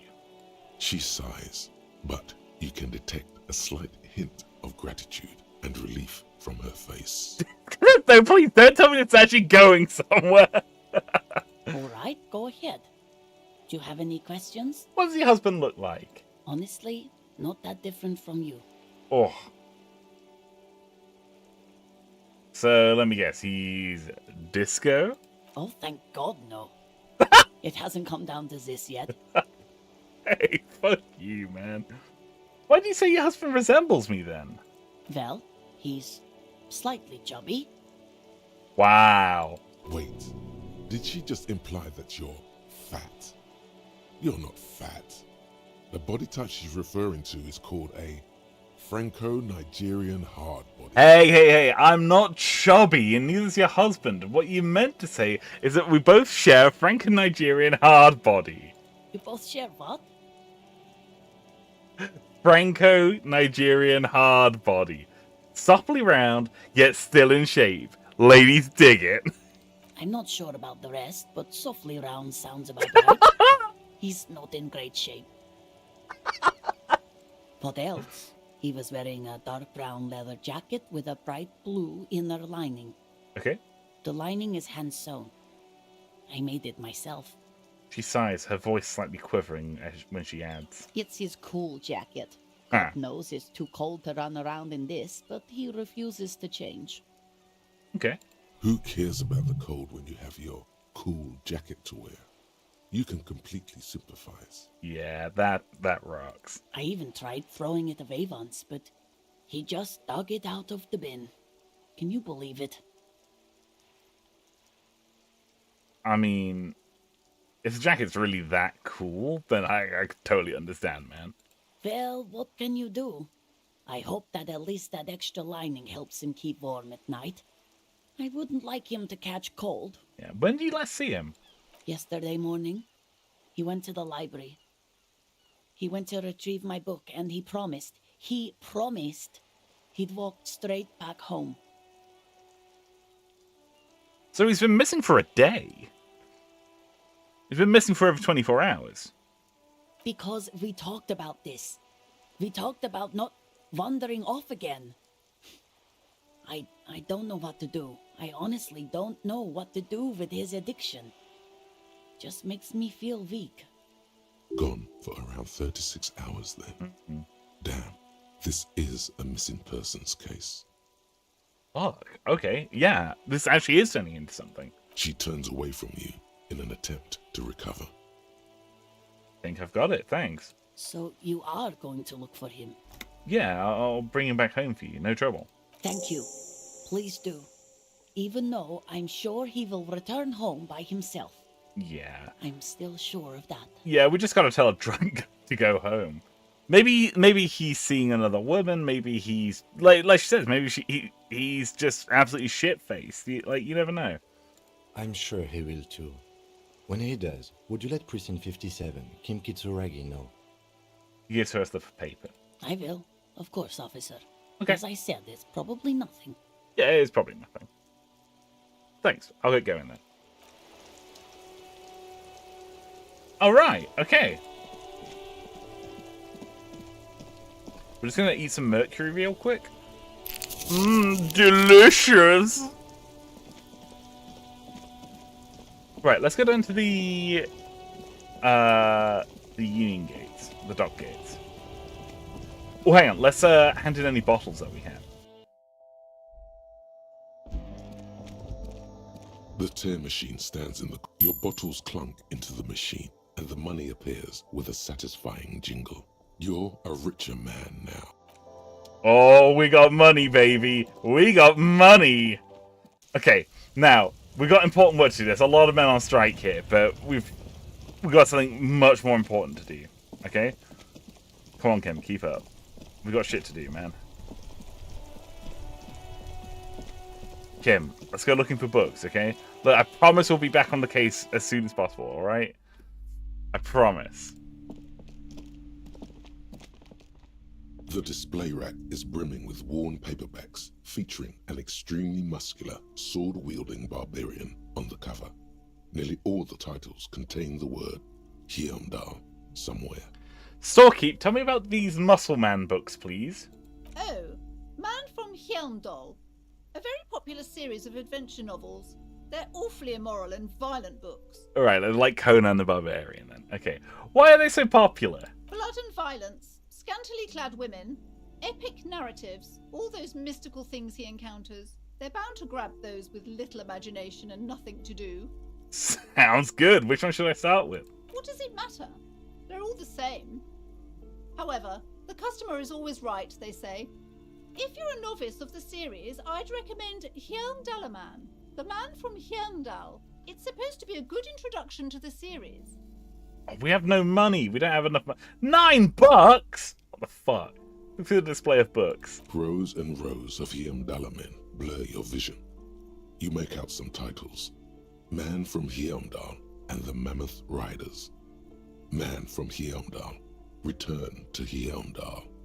And the solipsistic Man from Heimdall and the Heimdall Man. Good God, how many are there? Maybe 100.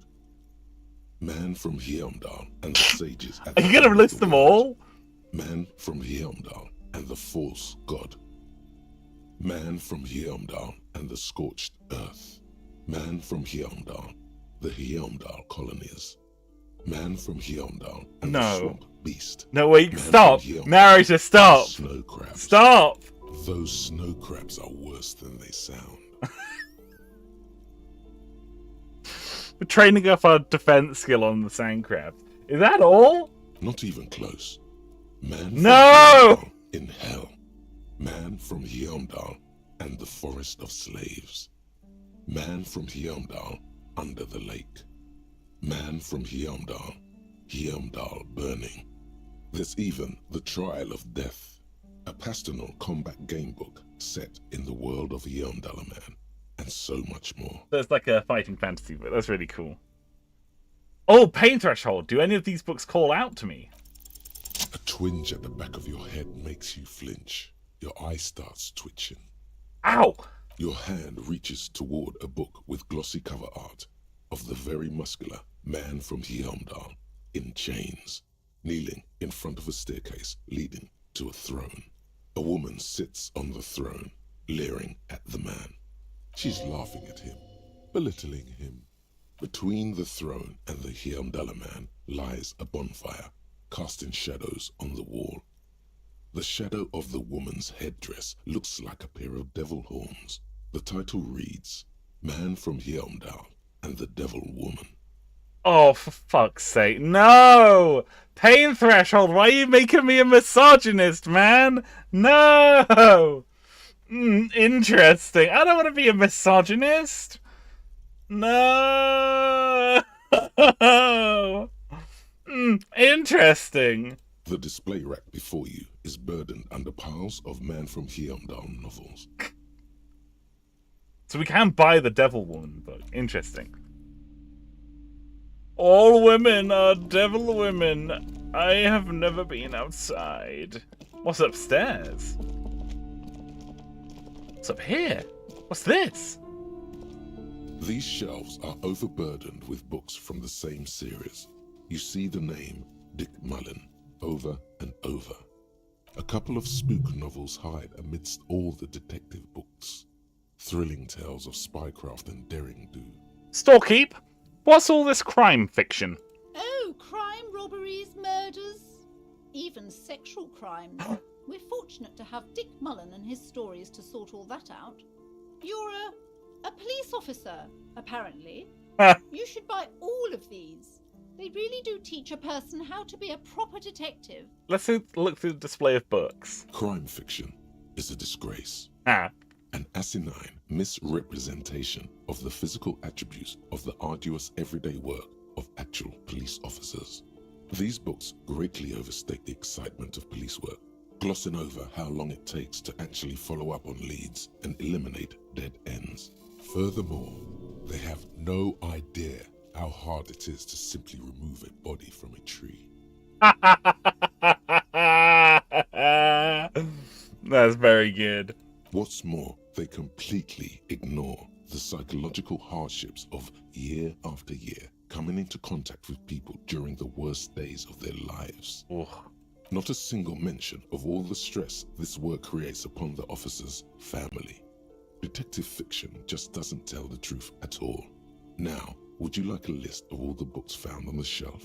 No! Narrator! No! Sure thing! You see, Dick Mullen on the job. Get me Mullen. The stalwart adventures of Richard P. Mullen. Dick Mullen and the murder in the orchard. The sordid affair of Dick Mullen. This is very good. A killing is declared. Dick Mullen in the murder house. The final case of Dick Mullen. An obvious lie. Dick Mullen in the clock tower. The ordeals of Dick Mullen. Dauntless Dick. That's my grinder name. Dick Mullen's funeral pyre. The murder of Dick Mullen. The murder of Dick Mullen? Dick Mullen fucking dies? Oh no. Turns out he faked it to solve a case. Oh, are there any more? Yes. There's also Oh my god. the dame who did it. Farewell, my Mullen. Faking death seems to be a common trope in the Mullen series. The morbid tales of Dick Mullen. A dark tide turns. I hope that's a crossover with Heimdallr. Yeah, I hope so too. Tragedy calls for Dick Mullen. Another one with fake death. And, of course, Dick Mullen, the murderer. In order to catch a murderer, Dick Mullen must become the murderer. That's what we did! After all this, you still haven't found the answer to the one question that matters. Who is Dick Mullen? Your attempt to grasp at the answer fails. It seems very close by, pulsating just out of reach. Our brain's too smooth. Too smooth of a brain. What's this? A quaint picture book brochure, very colourful. A sulphur-crested cockatoo sits on the cover. Yes! Slightly open. It looks as if the bird is calling out the book title. From A to Zurich, a guide to a well-behaved cockatoo. Look through the pages. Turns out that there are so many different cockatoo species, and they all have behavioral problems. You don't have behavioral problems. That's garbage. You're cool. What about this guide to cockatoo, shopkeeper? It's a must-have if you own a cockatoo. I've heard they're quite capricious. Okay, so we can either buy it for $3.99, which we don't have, or we can steal it. We can steal it. Yoink! Slowly, you move your hand toward the tome of cockatoos. No! Before you reach the book, you're interrupted. Do we really need to do this? I think not. I was just gonna look at it, Kim. I was just gonna look at it with my fingers. Ah, shit. It's a tome of fascist magic, rather candid. Uh-oh. Can't believe Kim now thinks I'm a cock-themed thief. The plaque on the shelf reads, Biographies of Famous People. You see a large variety of names, none of which ring a bell. Storekeep, anything of note on the shelf? I would say... The Greatest Innocence. Yes, most certainly. It's an important educational tool, delving into the depths of history, religion, and their relation to innocentic power. Well, what is an innocent? A very influential historical figure. But surely I don't have to tell you that. You're a law officer, and law officers have at least some education. The book is also very daring. The author aims to re-examine the universal understandings of the innocentic system, creating a fresh vantage point and a shift in the tired order of things. I thought it was about which of these innocences is the coolest and the greatest. Perhaps for a layman, deep analysis is necessary to peel back the multi-layered meanings. Do her words seem vague and abstract to you? So you recommend it? Certainly, it's prudent for a person to have at least an elementary understanding of history and society. Imagine the chaos we'd be in otherwise. Right. You feel like you should get this one. Definitely. It's important somehow. There's something personal inside. Ah, okay, right. What's it through this display of books? Browsing through all the books with all their names makes your head spin. None of these seem important or relevant. It's all just vapid egoism. Suddenly, a particularly odd title catches your eye. It reads, High Speed Love, the tragic true love story of Jacob Irv and Alfie Delatraz, by one Cecilia Averbrook. Wonder if it has info about that Krauss guy. Yeah, if we can learn more about Krasmazov. High Speed Love chronicles the romance between two of the finest tip-top tourney racers in history. One of them is the madcap driver, Jacob Irv. His blonde mane graces the cover. Next to Irv's life story, you see a slim biography of an Occidental rock star called the Anti-Star. He's famous for shooting morphine into one of his eyeballs. Oh, God. And cocaine into the other. Oh, God. Next to that, Revacholian radio personality Guillaume Bevy stands in front of a rundown drug den. He's a permanent fixture on Channel 8, reporting on real-life crime and ruining cops' days. I really must insist you buy one of the books. Reading them is not for free. Do still browse, though, but not too long. I'm sorry, I did not mean to rush you. You are browsing. Go ahead. Take your time. Time is commerce. It is. I am the commonest. Several maps have been attached to a bulletin board hidden inside the alcove. They're held up by small pins. The board has come loose from one corner. The maps look old and faded. Your eye catches a map of Insulinda, a map of Revachol, and a map of Martinez. Look at the map of the Insulindi. This large map displays archipelagos. You see a constellation of small dots on the light blue emptiness of the Insulindic Ocean. The largest in the northeast is La Caillou. You are here. Another far away in the southwest, Seminese Islands, Ile de Fantôme. What else? Ozon, Laurentide, Fas a la Mer, Archipelagos, North Arcade Islands, all just specks of dust on the vastness of the Insulindic. On the edges of the map, the color fades into a blur of dotted lines, black and white. So it's just like a series of islands in the middle of the ocean. Disintegrating into mathematics.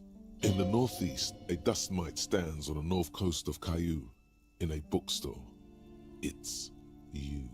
Ooh. Let's go in first. Can you see cities on the islands? You can on Caillou, Revachol, a single black star on Ozon, Fondelier, and Vilmandu on archipelagos, Croyan Moran, Villiers, on Seminine, Olduvai, and on Laurentide, Deora of the Seven Seas. Deora. Oh, that's where Laurentide and Deora. That's where the truck driver's wife and kids are. The ocean breaks apart into a tangle of cosines and azimuths, all pointing into pale nothingness. Mwindi is the north azimuth. Grad is the northeast azimuth. Samara is the east azimuth. Seol is the west azimuth. Isolas, they're called. Connections to other worlds. Words past the Insulindian, unknown to you. You only know you've never been there. Right. You have little idea what they are. Distant stars, gods, but looking at them makes you feel almost non-existent. Whatever they are, the Isolas are immeasurably large compared to you, and very, very far away. Right. Perhaps they are gods, gods of distance and outer dust. Look at the map of Revachol. The north coast of a verdant island is shattered by the delta of a river. It is the river Esperance. Countless bridges put the shards back together, connecting city blocks to river islands. La Delta says a great artificial heart in the center, teeming with life forms and construction. To the east, rolling hillsides, Le Jardin, Stella Marie, the suburbs of Saint-Baptiste, swallowed up into the megacity. They sound rich to you. This is Rivershell East. West of the river? Houdon, it's somewhere to live. Not bad. Then there's Jamrock. It's bad. People shouldn't live there, but they do. Then Forburg. It's almost as bad, and much larger. Then Coal City. It's the worst. Right, so like living west of the river is like not a pleasant place to live. It's like rough, like proper rough.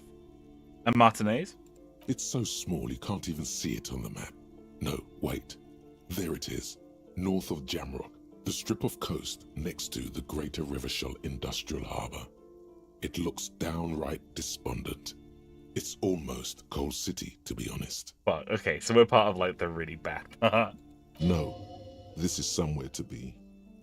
This is all you have. But it's still something. Streets and sodium lights, the sky, the world. You're still alive. Thank you, Volition. Thank you. Look at the map of Martinez. It's not really a map. It's a tourist thing. A picture postcard with buildings on it, drawn from an isometric perspective. A date in the upper right corner says 48. 3 years ago. Still, it's detailed. Could be pretty useful for scouting ahead. You see the jagged boxes of an industrial harbour, even the whirling in rags there. Interesting. Storekeep, can I buy these maps? I'm sorry, officer. The map of Martinez is the only one available. The other two are not for sale anymore. And besides, you could scarcely afford them. They're quite valuable, though they might not look it. The map of Martinez is 90 cents, though. Why is one of Martinez so cheap? That old thing. It's an out-of-date map of a tourist location that never was nor came to be. Huh.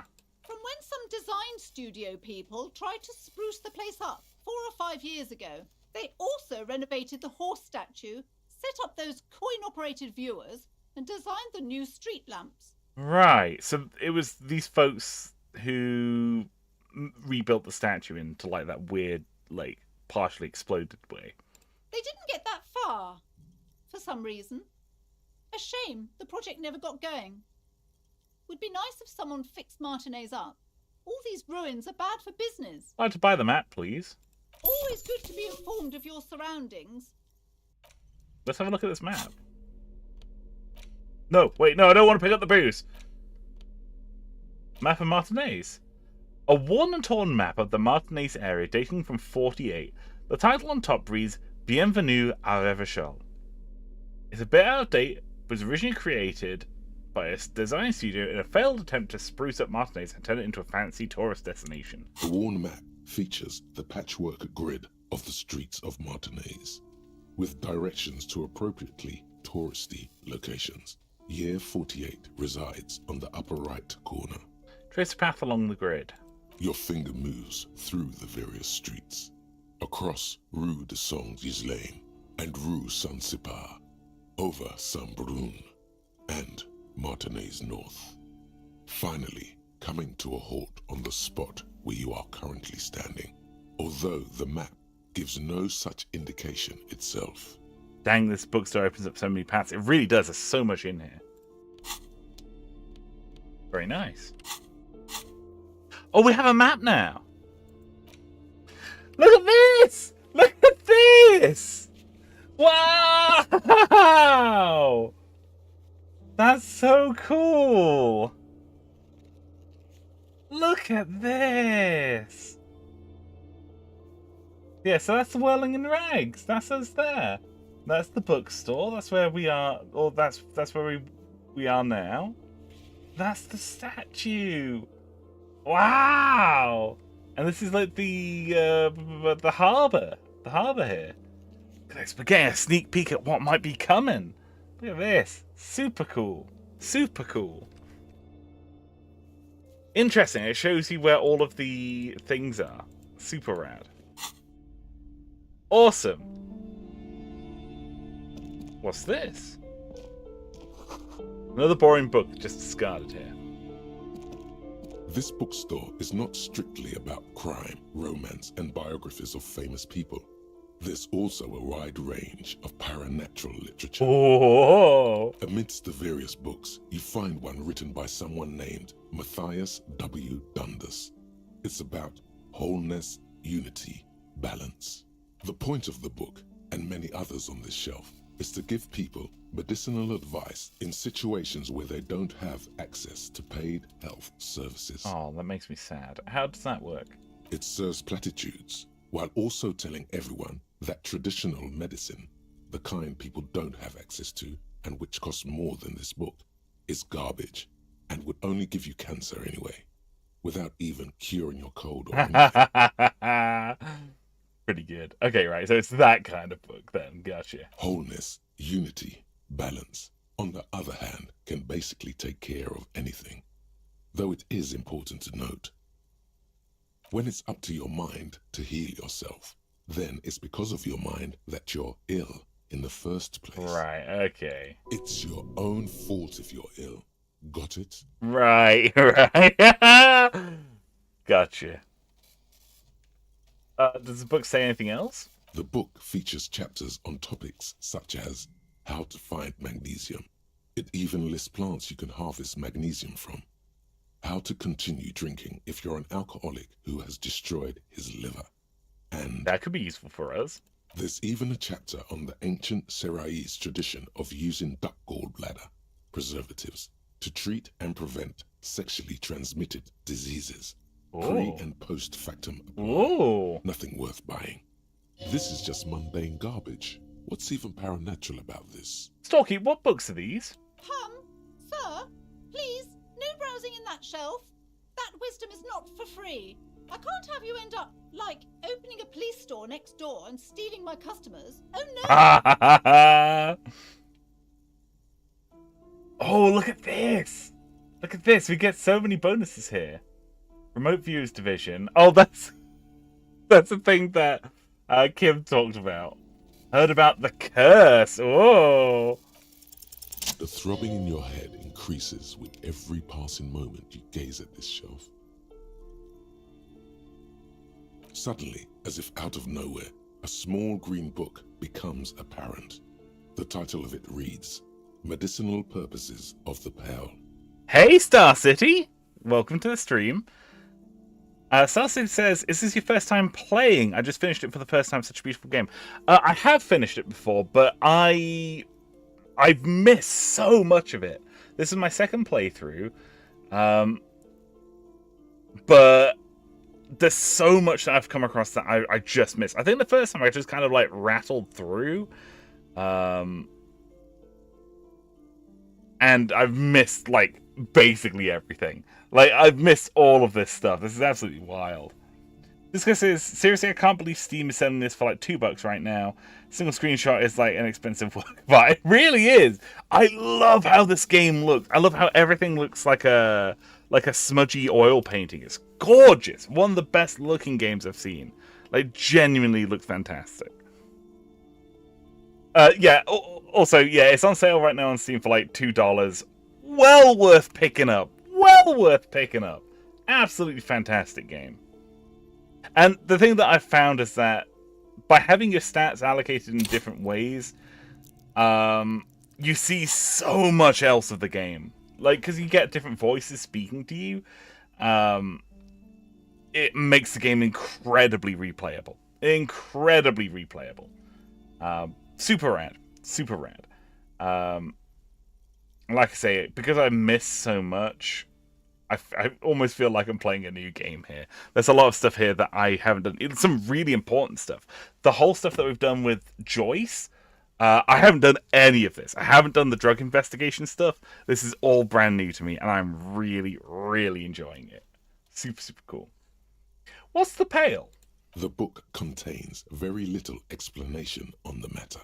This knowledge seems to be taken for granted. Okay.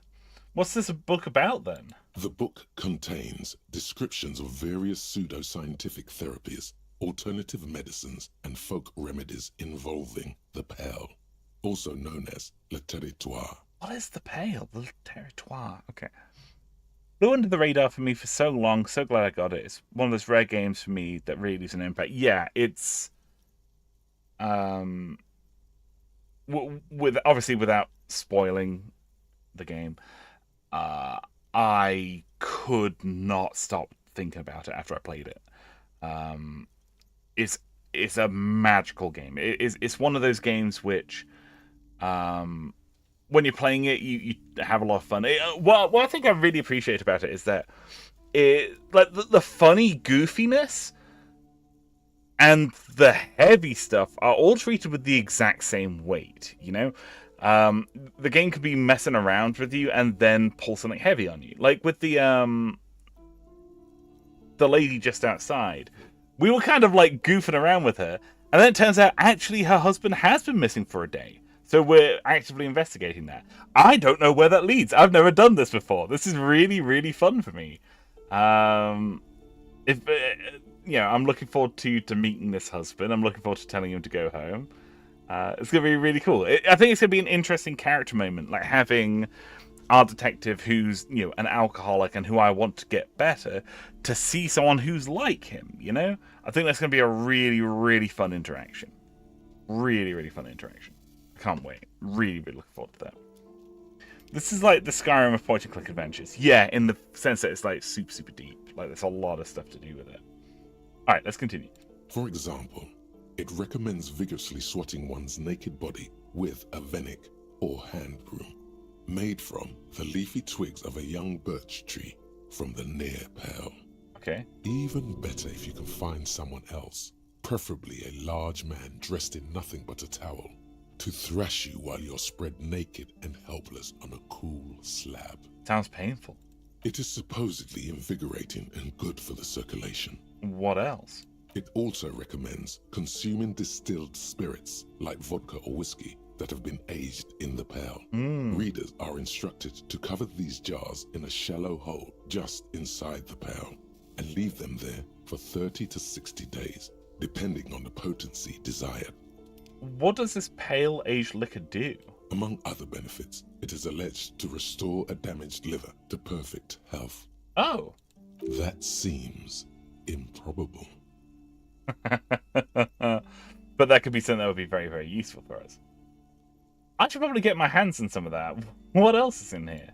For general health and well-being, readers are encouraged to take regular strolls through the pale, though a sidebar cautions readers to limit each stroll to less than an hour. These strolls promise to cleanse the mind of worries and the body of toxins, especially if the perambulator performs this ritual in the nude. Nudity figures prominently in a number of these prescriptions. Do you like being nude? Thus, it says I could ramble on about it for hours. Enjoy the rest of your playthrough. Thank you. I'm really, really enjoying it. Thank you so much for joining us for it. Thank you very much. This is exactly what you need. Yeah, getting naked, baby. I don't know. I don't want to be the party pooper, but this pale territory sounds sort of dangerous. Maybe you shouldn't walk in it naked. Anything else of note?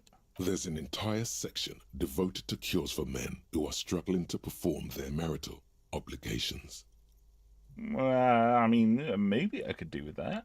Excuse me, sir. I believe you've been perusing that particular volume long enough. If you'd like to continue reading, I must insist you buy it. This guy says, I'm curious if you get naked right now and interact with the shelf again. Give it a go. We're getting naked, baby! I'm a disco dancing freak. Taking off my clothes and having a look at the pale. This bookstore is not strictly about crime. Boo! God, look at that tummy. It's just like me for real, tummy boy. Right, let's get our clothes back on.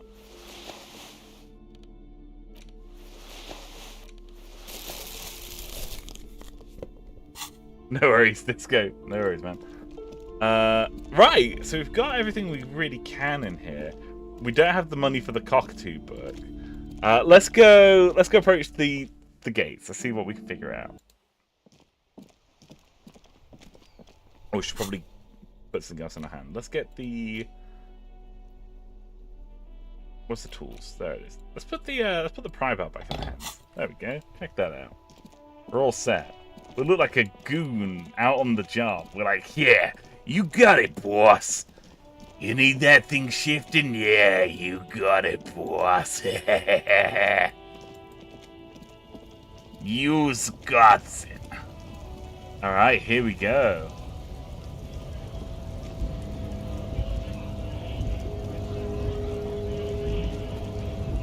What is this?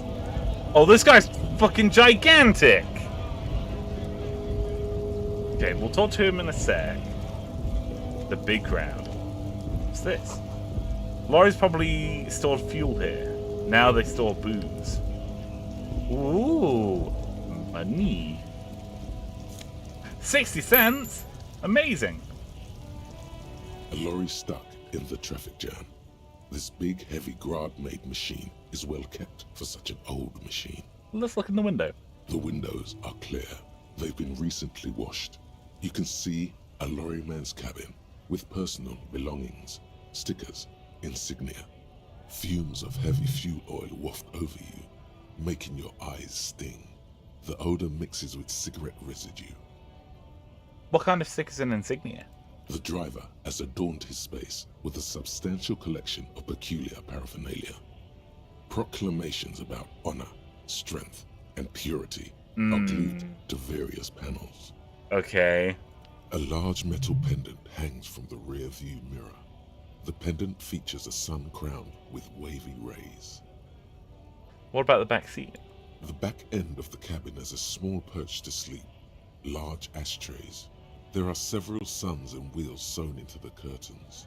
Racist nationalist paraphernalia. Not unusual in this part of town. This is our guy. Ah, you think this lorry belongs to the tough guy? Likely, yes. This guy's proud of who he is. Drapes it all over his machine. He was acting tough before. This definitely scared him a little. You being here. Yeah. Well, let's talk to this big dude. Hey there, buddy. Bastards! We have a right to work! His voice is the loudest of the lot. The loud, oddly screech for a man of his size. I'm the law. Yes. People get that you are the law. You really don't have to keep saying it. Oh, but I do, Kim. Hold up and stay frosty, everyone. Cops are here. The broad-shouldered alpha male turns to you. He's a full head taller than everyone else here. You here to fuck with us? Beat the honest worker down. Why should I? We're here to fight for a cause. Stripes usually have problems with people who have causes. Okay, then I'm probably thinking no. Good. We're fighting for a cause here. Right to work! Right to work! Besides, we're not that different. It helps if people see us talking, cops and strikebreakers together. Shows authorities are on our side. Builds confidence.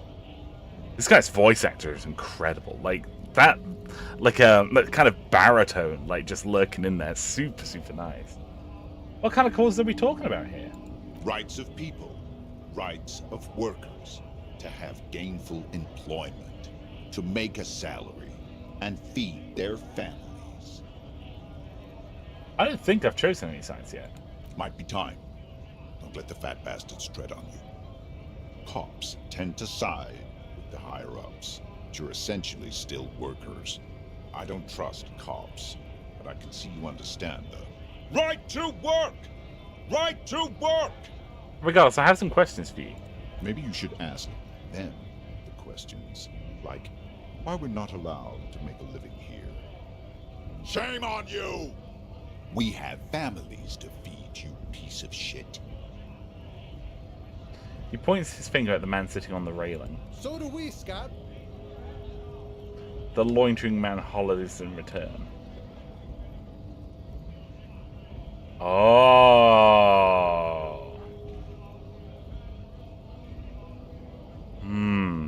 So we can ask him if he's a mercenary hired by Wild Pines. We're not going to do this just yet.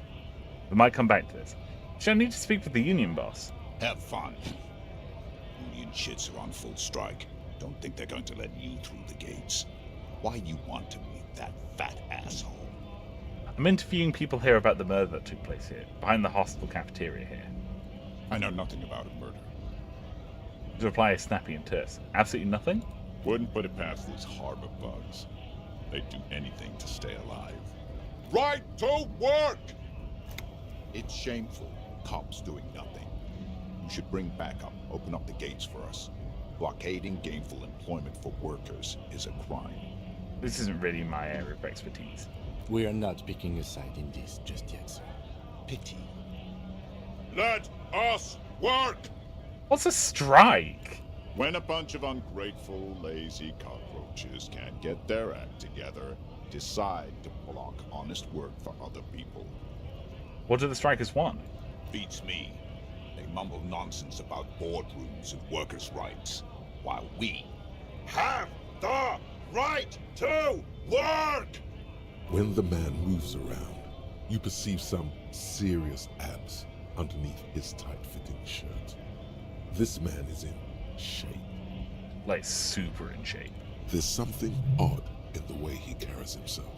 His set of clothing looks vaguely mismatched. The different pieces of the attire seem ill-fitting. Ill-fitting? What does that mean? His shirt is far too small and an unpleasantly tight fit, while the overalls, held up by a belt, seem to fit a man with much more corpulence. You wearing new clothes?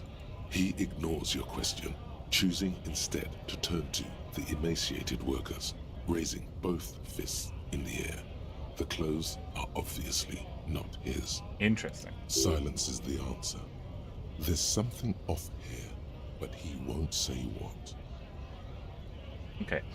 We're going to come back to him in a sec. We're just going to leave now. Well, we will talk to him, but we need to get in to speak to the Union. Let's see what we can find. It says Grih. Oh, Greater Revshol Industrial Harbour. We did it. We figured it out. All our day's work, people. Ooh, money. We're gonna come back to him in a sec. Oh, the Greater Revshol Industrial Harbour. Oh yeah, we figured it out. My brain is huge. Scab? Asked the man with jolly eyes tilting his head.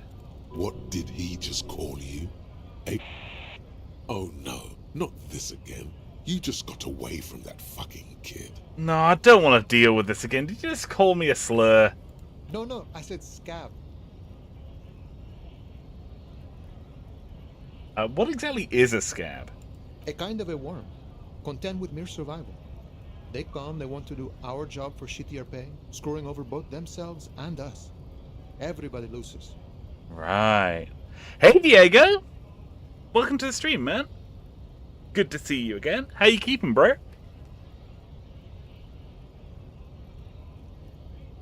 Kind of well content with mere survival. They come to do our jobs for shittier pay, screwing over both themselves and us. Everyone loses. Hold on, where do they all come from? Beats me. Somewhere in the ground, I think. You don't seem to like them very much. Gotta be bloody stupid or freaking evil to scab. Or I guess scared, maybe. But scared of what? Of who? He looks at the mask, squinting his eyes as if trying to ascertain what they're scared of. Personally, I'd rather beg than scab. If the gentleman shouting on the street came begging, maybe they'd have gotten something. Have you tried talking to him? We've explained the matters, but they don't listen. This lot would be reasonable and go home if the big guy wasn't riling them up all the time. Right, okay. Big guy. He means the leader of the scabs. I'm not a scab, I'm a cop. I was just messing with you.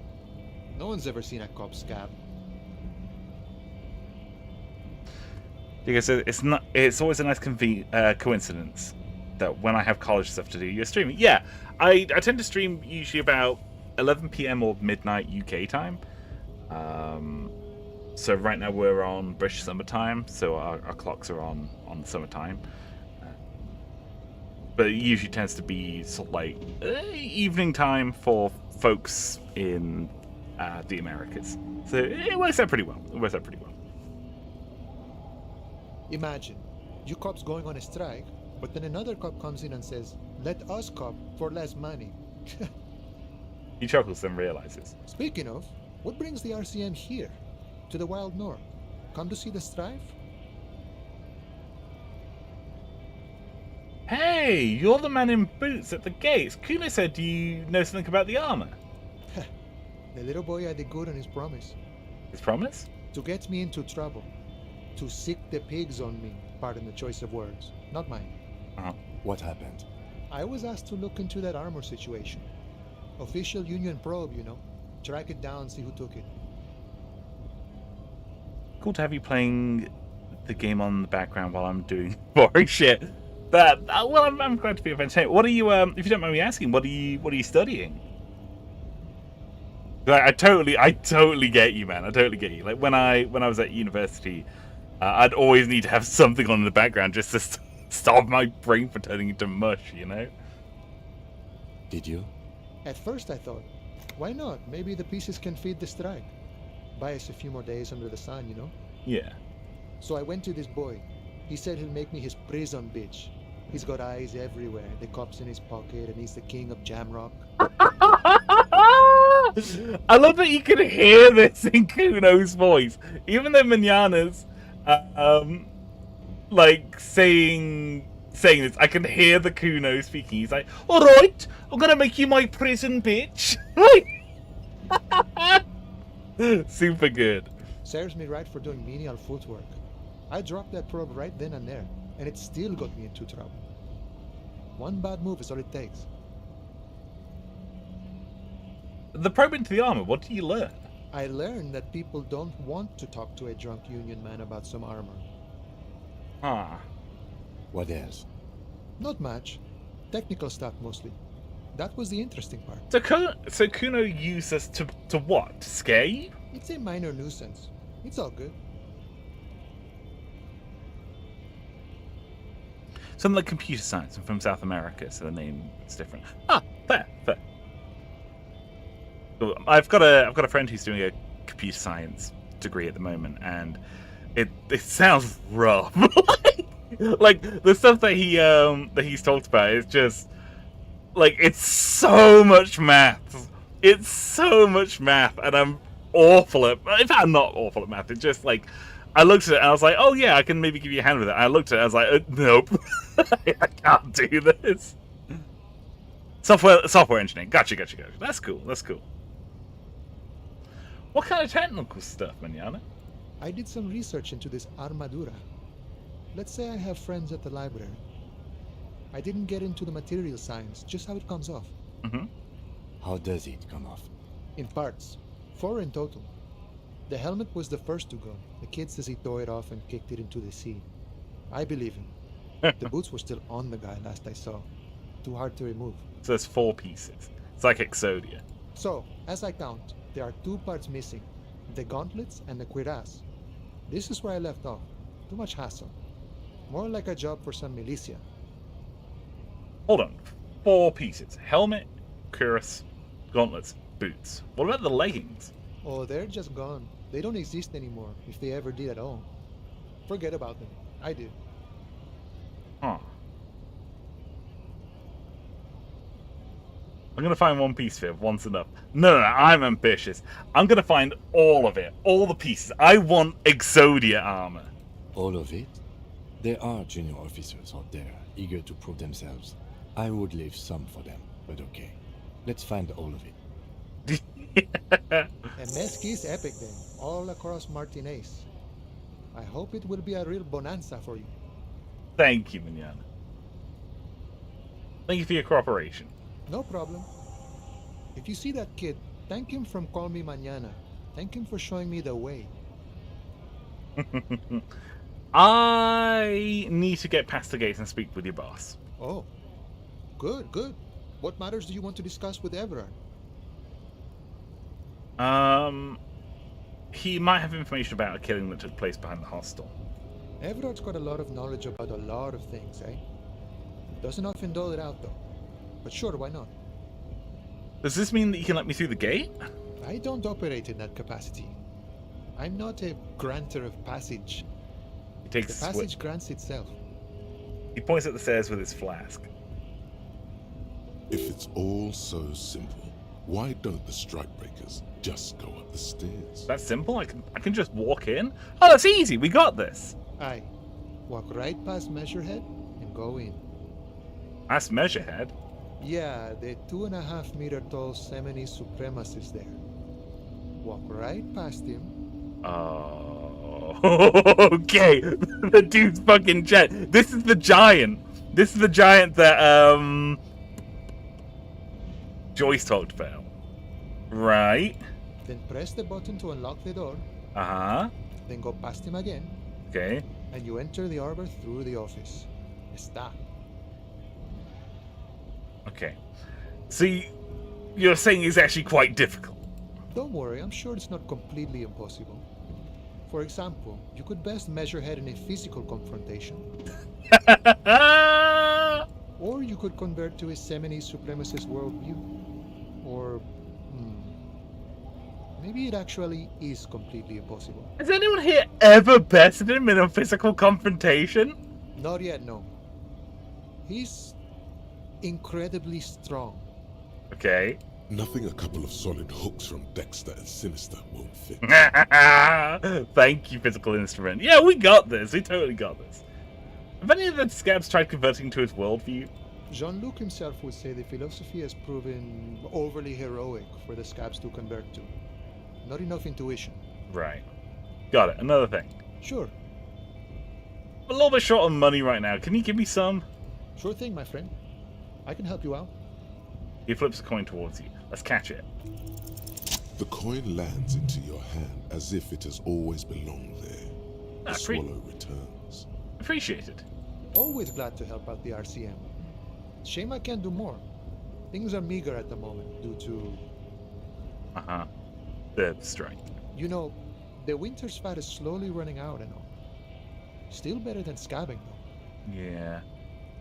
Do Union have problems getting by? Nothing to worry about, really. The jam's a bit of a mess, cargo can't get in or out. The rationing is a bit stricter is all. Supplies should last the strike, though. Every little helps, you know. I'm always glad to help out when possible.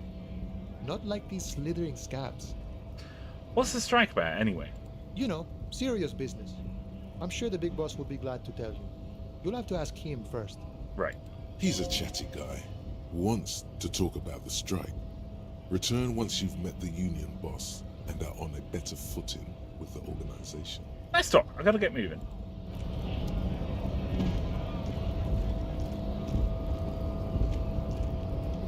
Ooh, money. Notice, in case of a strike, press button behind guard. A hermetically sealed doors, locked by electronic means. There's no lockpicking or door kicking in this one. Right, so it is just past Measurehead. Measurehead is a powerful man. Okay. Good day, sir! How are you keeping today? Nobody betrays your degeneracy. Oh. Yeah, Measurehead. His body totally betrays his degeneracy. Say nothing, size him up first. Are you admiring my morphophysiology? A ripple of muscle passes underneath his skin. He lets you look. It must be frightening to stand in the shadow of this racial pinnacle. Be calm, Sandwich. You are not in danger, because you are not a threat to me. I love the fact that all of his text is in caps. That's amazing. Puff out your chest, but still say nothing. What is this androgynous display of sexual maturity? He looks down at you, taking stock of your physique. You hear your heart pumping, fast and irregular. Your joints ache and you feel old, but still alive, somehow. Stop it! You are embarrassing yourself in front of this woman and your pedomorphic friend. Uh-oh. This display of weakness may appeal to older women with a stronger maternal instinct, but it is a liability here on Battlefield Martinez. Jean-Luc, his body is betraying his degeneracy pretty hard. Maybe you can ask him to leave. What do you mean my body betrays my degeneracy? You have succumbed to Al-Ghul. His face contorts in disgust as if he was smelling a dead rat. You reek of it. An invisible sword of Al-Ghul emerges from your throat. You cannot see it, but others can. It is making the woman in my company sick. Smelling my breath. Kim, is it really that bad? It's not good. Oh, Kim. It's like a rat crawled into your stomach, got drunk and drowned. Oh, no. Oh, jeez Louise. All right. This ain't going great. You're right. I'm an alcoholic. Now I need to enter the harbour. No, you don't. You need to get another drink. Occidental Haplogroup B4 is done giving orders around here. The influence of the ham sandwich race is waning. Oh, Jesus. Hey, Ark, welcome to the stream. Hope you're having an excellent day. And I hope your week's treating you well. I'm the police. I need you to comply now. I'm going to take a step closer. Jerking motions. Signs of a late-stage neurodegenerative disorder. How far the Occidental Haplogroup has fallen. You were once a noble and powerful race. You gave the world eugenics, electricity, and powerful weapons of war like missiles and aerostatic aircraft. You made great gains in metallurgy, race theory, and statecraft. Jesus Christ. Alright. You dominated lesser cultures, like the deformed Hemians and the inexplicably potato-obsessed Quakers. But now your ascent to the genetic summit has halted. You are obsessed with sadness and with frivolous pop culture.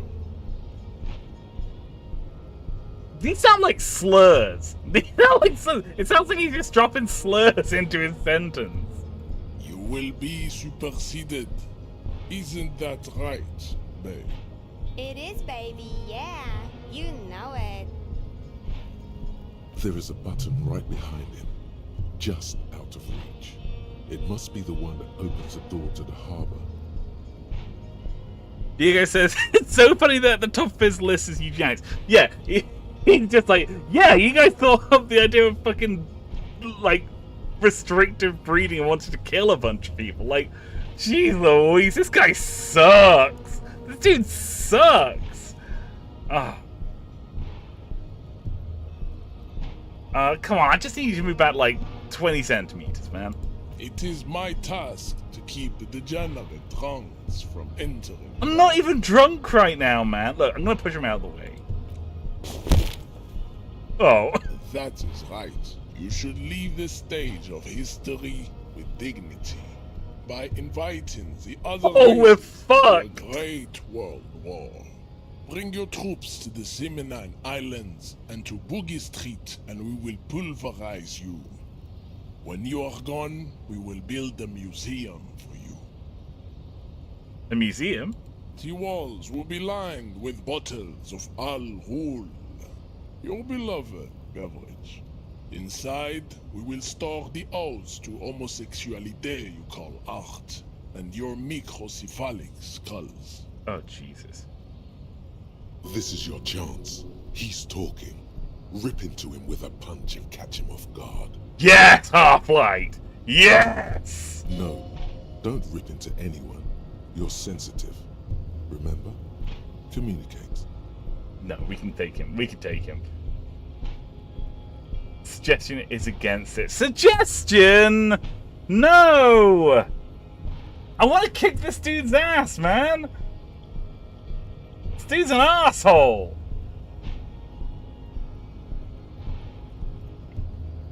Okay. It'd be really cool to see if this play out. You're all in on the strength build, yeah. Okay, I'm gonna just. I could show him the mug. Okay, we're not gonna do this just yet. Okay, we're gonna talk to him. Isn't Evrart, the Union boss, white? Don't be vulgar. White or not has got little to do with this. The race enigma runs much deeper than that. He turns his eyes towards the harbour, seeming bored with you. Yeah, but you still serve him. How does that factor into your life? Mr. Claire is a man of vision and means. He has the will to confront International Capital, which is something your race naivistic communists never did. Also, to serve is noble. It takes discipline. Your petulant individualism has only contributed to your race failure. It is lax and moronic. Sorry, I was reading through the dialogue options here. It's very funny that the options are saying, I'm no communist, communism's pretty cool, individualism's my jam. And then saying, my jam's a mysterious fourth thing. And because like that's a reference, right? It's like saying, yeah, I'm not like a capitalist or a socialist. I'm a secret third thing, and it's just being a fascist. It's just being a fucking fascist. I mean, I am the living embodiment of Krasmazov. Yeah, I mean, communism's pretty cool. Idiotic communism is the single greatest contributor to your race descent. Everywhere around you. The fruits of its failure to challenge the world order. Individualism, rock and roll music, sexually transmitted diseases. Above all, rampant multinational finance still reigning large. Tell me, where have you gotten your love of pathetic communism from? Degenerate youth culture? Rock and roll music? I got that from disco, actually. Offshoots of the Seminoles people invented disco while having sex under the influence of cocaine. It is a shame upon my race. But what is done is done. Phrenology Yappa 9000! That's a great way of describing Measurehead. I am not surprised you enjoy it so much. This has happened to many of the side products of the inevitable cultural victory of the Seminoles race. Alright, I'll ask. Who are the Seminoles? The South Island race. Haplogroup A4A. We are the rightful masters of the Insulindian archipelago. We descend from the Areopagites of ancient Pericarnassus and arrived here 4,000 years ago. Millennia before you. We are the future. That is all you need to know. Right, I understand. So you were born and raised on the islands before you moved to Revachol. I am a descendant. The narrow streets of Ulimbuir are with me in my genetic dreams. I see young Seminoles women walk into the grey mass on Ile de Fantôme, waiting on immaculate conception from the Bay. So you didn't come from the islands? No. I have heard about it on the radio. Right, so you're not really Seminoles then. You're from Revachol. You're a Revacholier. I'm from Couronne. And no, it is not just in Revachol. The city is central to the Seminoles strategy. Spreading through its trade networks, our culture will dominate the world. I love this guy's accent so fucking much. I love the way he speaks. It's incredible. You have heard enough about our phylogenetic secrets for today. You have extinction to come to terms with, and never getting into the harbor. Kim, what do you think about this? I think this racist is better than the last. But the next racist will be the really good one.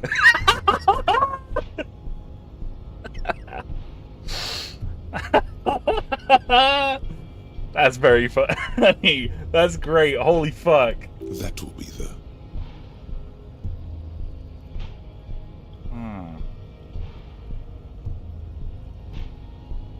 How do you know there'll be a next racist? There always is. Oh, jeez Louise. It's true. Holy fuck. Race is reality. You know about this mug? He does not so much as glance at the object. You know anything about it? Stop showing me your pathetic cup. I have no interest in it. Does he strike you as the kind of man who puts mugs into trash? Why are you not with the Hardy Boys? I am not the first line of defense. I am the last. In addition, these so-called Hardy Boys are an effeminate clique of bodybuilders. Their company is spiritually degrading. But you're all part of the same union. The Hardy manlets are on the pay of the company. I answer to the union alone. And I do this out of race heroism. Finance is an alien concept to the Simony. Right, so he's not a dock worker. He's just like hired muscle from the union. Or potentially not hired. Now leave me be. I must luxuriate in the company of my woman. What are these tattoos of yours supposed to mean? Racists are generally not very good examples of their race. Gestures towards the lorry man down the street. Welcome to Revershaw. You hear him yell at a redhead woman visiting the fritter nearby. He must think redheads are immigrants. I am not like them. I am craniometric perfection. I have taken the trouble to permanently draw a phrenologic grid on my skull and features. Oh. This should dispel any doubt. True, that is a noble cranium, but you got a hard noggin yourself. I say nothing. Your silence betrays your inferiority. You do not have a reply. You should enter a deep race slumber. Perhaps in 4,000 years, there is need for a servile homunculus. Okay, I'm gonna try and knock him out. Let's do this. Okay, we don't have a good shot at it, but we're still gonna try. Oh! Uh-oh. Uh-oh. Ah! How did this happen? Your little fist is in his giant hand, and he's squeezing it. It hurts. Oh, jeez. You must be out of your mind, degenerate drunk. Say it. I am a degenerate alcoholic. I'm a cop. Your fist cracks in his hand like a ripe apple. Oh. Pain shoots up into your brain as he's twisting it more and more. The words to the song have changed. Say, I am a violent drunk. I'm a violent drunk. Good. Now leave before you humiliate your homoerotic organization any further. Okay, we're gonna We leave still for need now. to get into the harbor. There's an interview to conduct. There must be another way. His gaze wanders off to the whirling's roof, to the... yeah. Try the jump. Up there on the roof. It'll be worth it. Else there is little choice but to figure out a way to deal with the man. Okay, Kim, what do you have to say, man? I'd appreciate it if you didn't force us into situations where I may have to shoot random civilians, because that won't get us anywhere. I'm not even sure the one bullet my chamber holds would even prick that hook.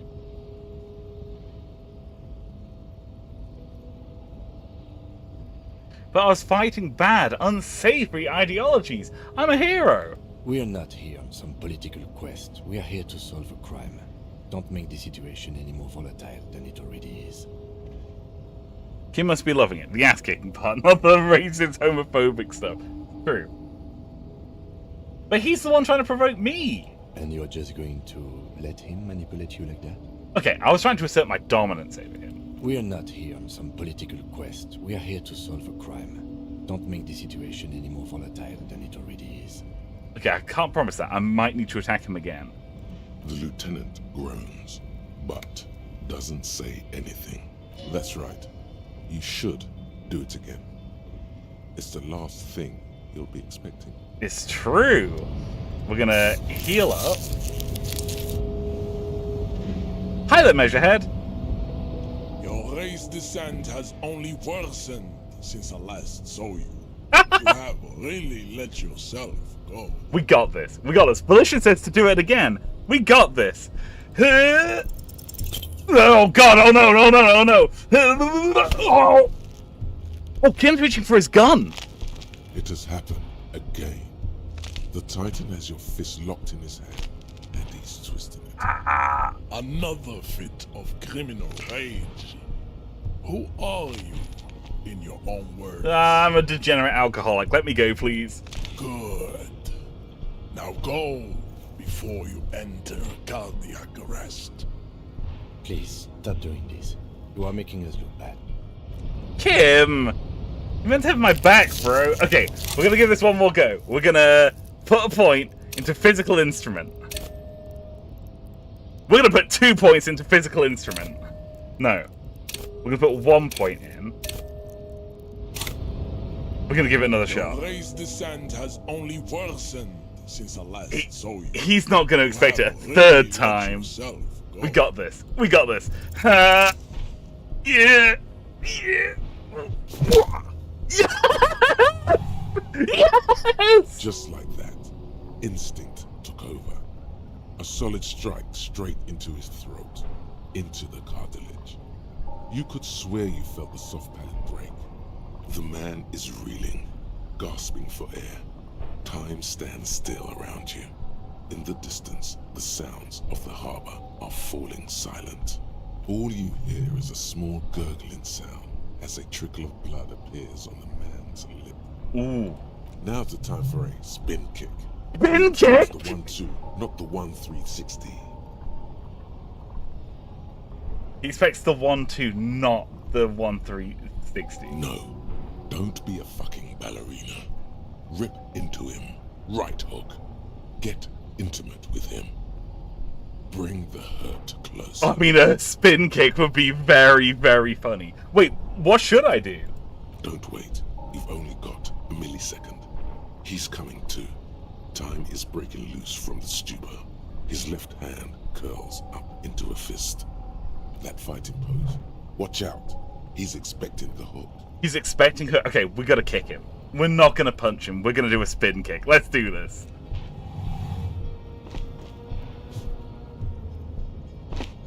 Holy fuck! Let's fucking go! Thump, like a broken down puppet of muscles and sinew. For a moment, he still tries to keep his head up, dazed eyes looking at you with unimaginable surprise. To your left is the button.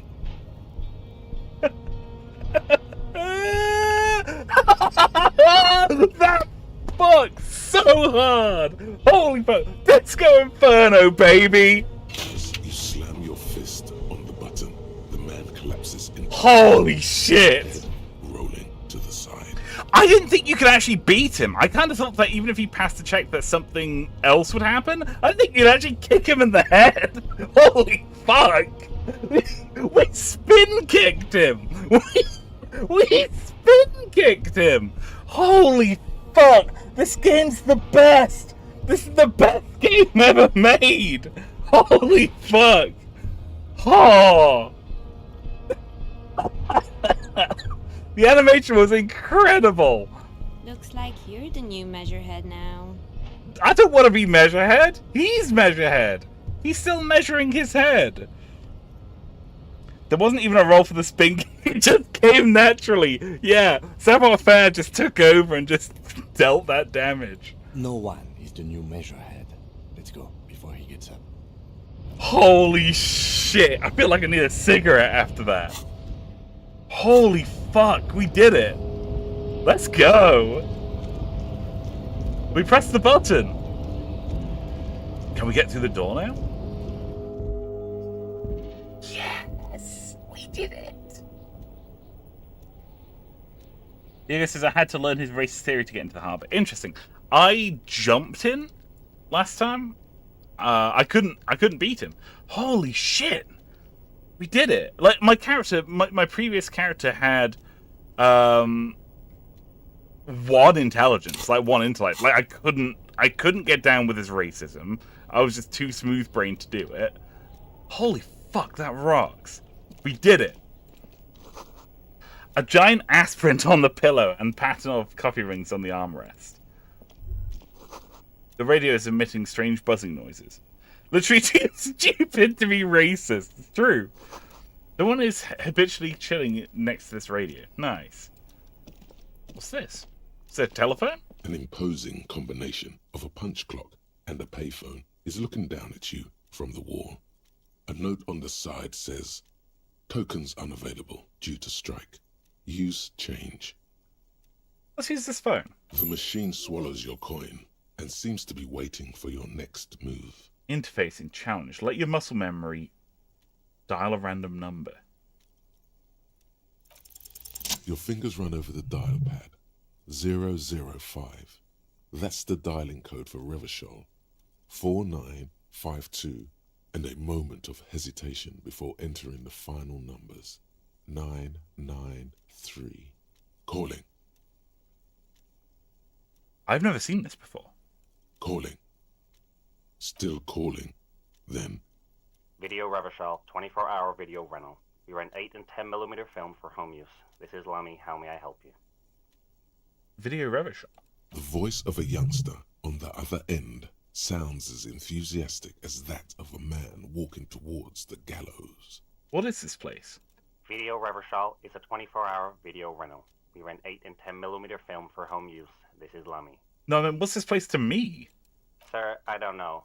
It's a video rental. Maybe you rent videos here. Do you know me? No. Why did I call you? Maybe you called to extend your rental period? Do you need to extend your rental period? Maybe, but I don't even know my name. If you need any further assistance, you can visit us on the corner of Voyager and Main. I can't help you over the phone. Are we done? The call is terminated by the other party. You're left with the discomforting sound of the disconnect tone. Huh.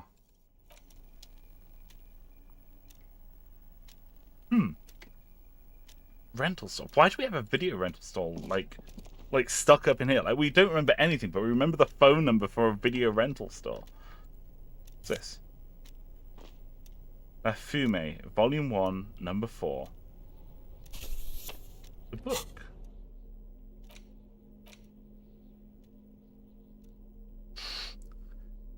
The leading intellectual organ of Martinez communism offers a radical Masovian perspective on a range of contemporary issues. The cover features a stylized picture of the late King Friesel with a pair of white antlers growing out of his head. You sound a lot like the customers I get after 3 a.m. Mate, I feel you, bro. I feel you. So, for those of you who don't know, I work in a hotel. I work the night desk at a hotel, and we regularly get a phone call, particularly on like weekends. So we're talking like Friday nights, Saturday nights. We get phone calls usually about 2 a.m., 3 a.m. of people being like, "Oh, mate, can I get a room, please?" And the problem is that it's our company policy that we don't sell rooms beyond 10 p.m. But we have a hard cutoff point where we just can't sell rooms, right? And as a result, I'm always like, oh, I'm really sorry, I can't do your room. But it's always the people who are like absolutely fucked, like people who are really, really drunk. And like trying to explain to someone who's really drunk that I can't sell them a room like at all is extremely frustrating. Extremely frustrating. But anyway, Draven says, whoa, hang on, what's more commie than sharing videos? Is the communist guy confirmed? It's true. Hey, Demon Soul, great to see you, man. How's your week going, bro? You having a good time? I'm doing good. We just kicked a racist in the head. That was fun. That was really fun, actually. I've never done that before. Super, super cool. What's this book? The front of this quarterly journal features a large satirical portrait of the late King Friesel. From the sides of his head, a pair of white antlers spread to the corners of the cover. Your week's been incredible, Demon Soul. I'm so pleased to hear that. What's making it so incredible? Like, what's going on? Why Friesel? Because Friesel was incompetent, foolish, and cruel. In short, the embodiment of everything the communards wished to overthrow. It's satire, you see. Right. I'm going to flip through the page to see what catches my eye. To your disappointment, there aren't any full-color pictures to direct your attention. Just column after column of closely set text, interrupted occasionally by little doodles in black and white. It's just leftist memes. It's just like a wall of text with like a very, very small grayscale image. No advertisements, you notice. So who's funding this radical commentary? After rifling the pages with your thumb several times, you return to the table of contents. The magazine is divided into several sections: international development, Kunst und Kultur, and local concerns. Just inside the cover, there's also an editor's note. Art and culture. Demon Soul says, I have a big chance to get a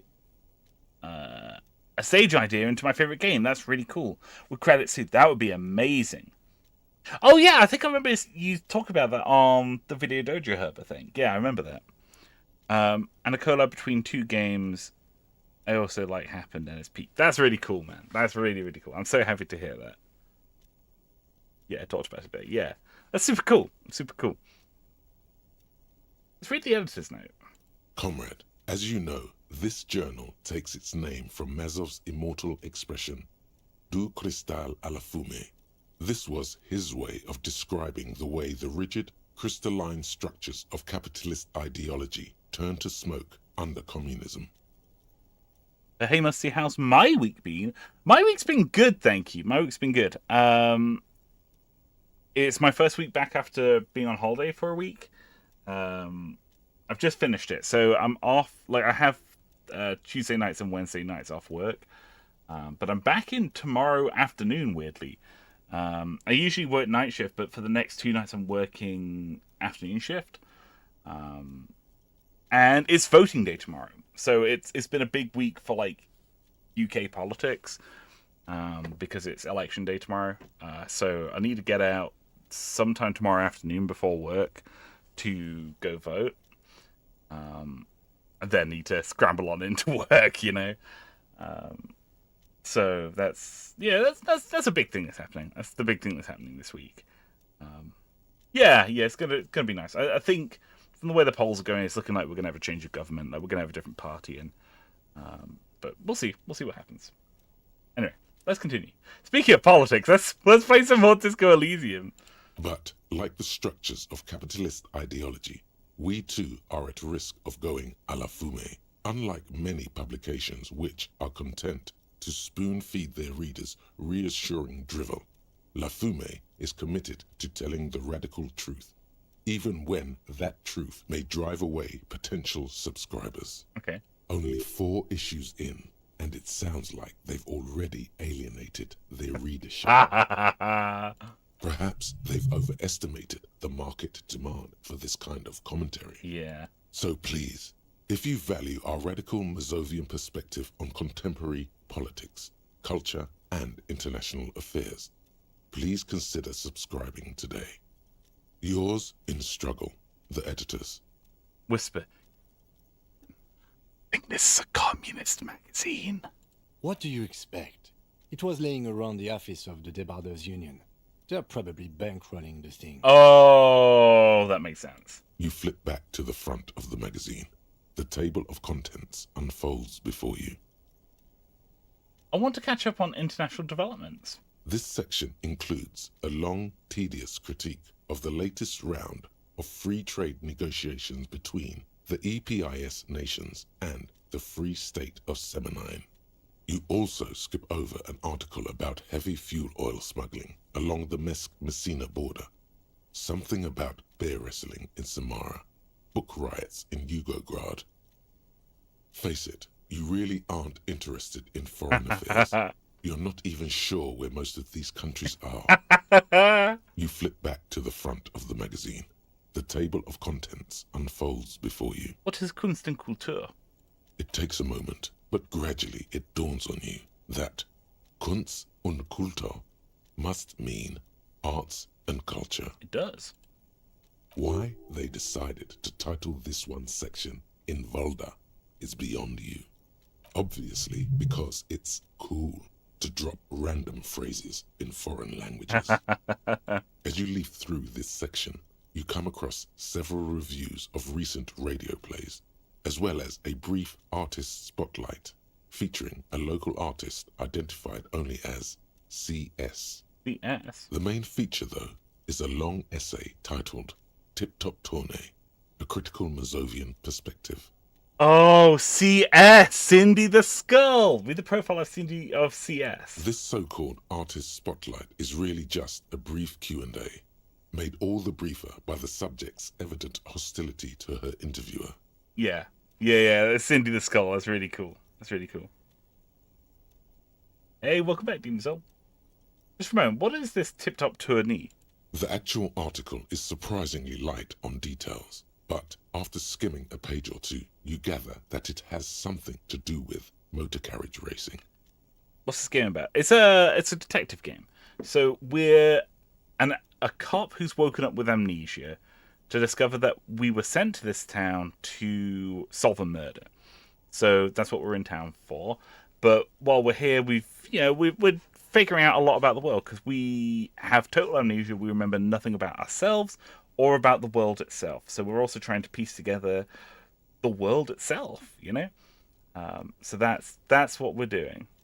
It's a murder mystery. We found a man hanged in the backyard of a restaurant thing, and we've just ascertained his form of death. We've found out that he found out what killed him, but we just need to find out who did it. If you don't follow it, you only ever hear about the ludicrous sponsorships and obscene death toll. Let's see what these communists have to say about Tip Top. You think you're settling in for a relaxing recap of the most recent season, maybe sprinkled with some nice anecdotes about a few of the more colourful drivers. Right now, to be more specific though, right now we're reading a magazine that we found in a union office.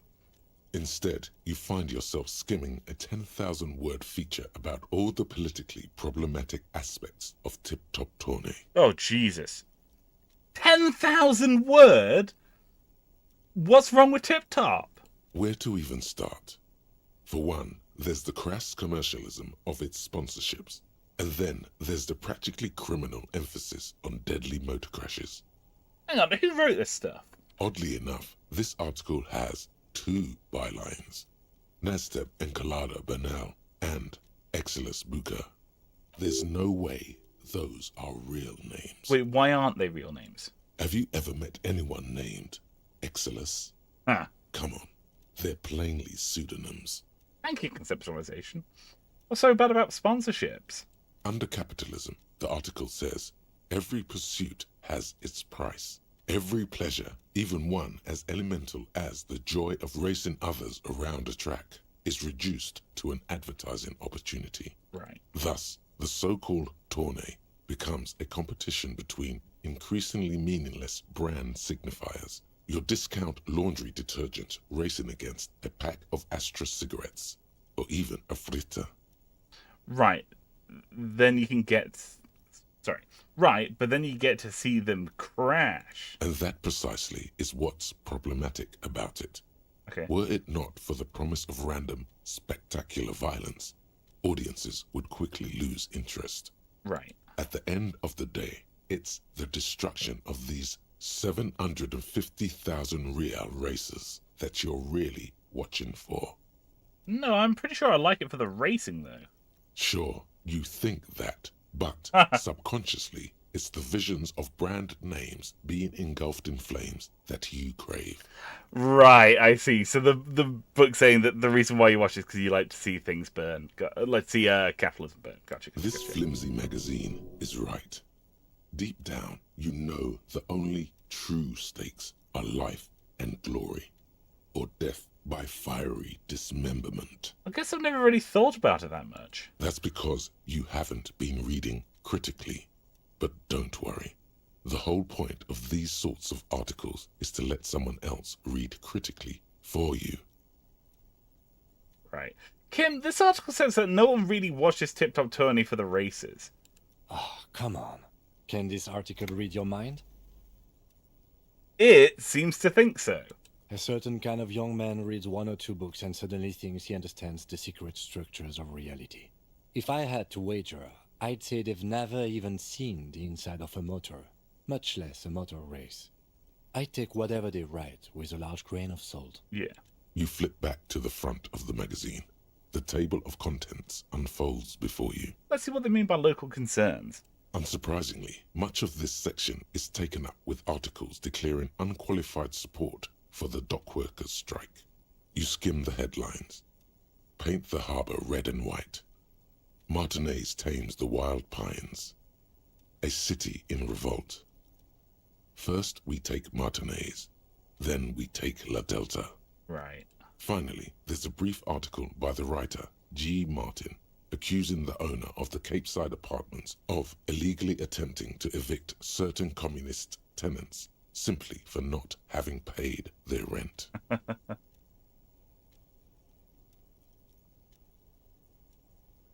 Went for the wild pine that all these mooches would be out of the job, right? Wouldn't it be better for everyone if labour and capital could reach some reasonable accommodation? Charging rent just to live somewhere is pretty outrageous. Damn communists should have killed a lot of them when we had the chance. Why should I care? This doesn't have anything to do with me. It has a lot to do with me. Wouldn't it be better if labour and capital could reach some reasonable accommodation here? According to these editorials, there can be no accommodation with the forces of international capital or their mucilaginous allies in the coalition. Hold on, what's this about a coalition? Judging from the context, it's something very large and fundamental. You should probably know about it already, honestly. Right. You flip back to the front of the magazine. Let's put the magazine away. What's this? This Dewey typewriter. The model name is on the back. Every worker and member of the board is written on top of these flyers. And at the bottom, the union logo and demand democracy. Okay. What's this? Someone left the coffee machine on. Coffee. The dark liquid in the pot looks almost sentient. I could go for some coffee right now. Man. A standard office file cabinet. The drawers seem to have been locked. On second glance, someone has forgotten to properly close one of the drawers. It's unfortunate for the union to just leave their paperwork lying around like this. Open the drawer. The drawer opens smoothly. Inside is a well-organized selection of brown folders. I mean, they left it unlocked. They're basically asking for me to have a rifle through. Let's browse through the folders. Hundreds of documents containing logistical data. 2 kinds of transactions stand out. Materials coming into Revachol from the outside world, from Muindi, Grad, and even Ilmara, and the same materials being handed over to companies inside Revachol. Kuron, Coal City, La Delta, and Jamrock are listed among the many districts where the imports are being sold. Anything interesting? It's hard to make sense of this thicket of company names, dates, quantities, and percentages. You try to focus, but the lines are getting blurry. We're going to force ourselves to go through these folders. Come on, Volition, you've got this. Whatever's hidden here is hidden well. Concentration isn't enough. Only a trained accountant with a background in logistics would be able to really make sense of it. However, there is a little handwritten note stuck on the side of the drawer. Ooh, let's look at the note. It appears to be a to-do list written in large, uneven capital letters. Remember, Leo, Everart's shoes, special whirling borscht, water Everart's plants, sweep office floor, more banners. All items on the list have been crossed out, and the note itself is crumpled. Special whirling borscht. Something Lieutenant. Look, Kim, a to-do list with a list of errands for Evrart. Evrart Claire, probably. The head of the Debarders Union. One of his aides must have left it. Nothing incriminating here. The special borscht seems a bit odd in the list. Borscht. Whirling borscht. Take another look at that note. Remember, Leo, Everart's shoes, special whirling borscht. All items on the list Okay. have been the drawer I'm going slides to close shut. the drawer. Okay. What's over here? Ooh, a postcard. What's this? Ooh, magnesium. Sunglasses, neat office shades. Gives us +1 to visual calculus and -1 to drama. What do we have on right now? Logic, -1 to authority. Let's put on these new glasses. Yeah, baby. Yeah, baby. It lowers our drama, though.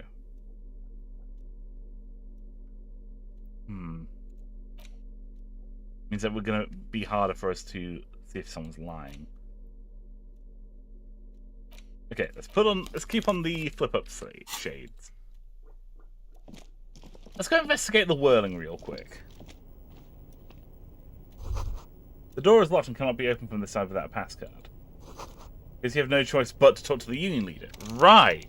We do have to go speak to him then. Alright.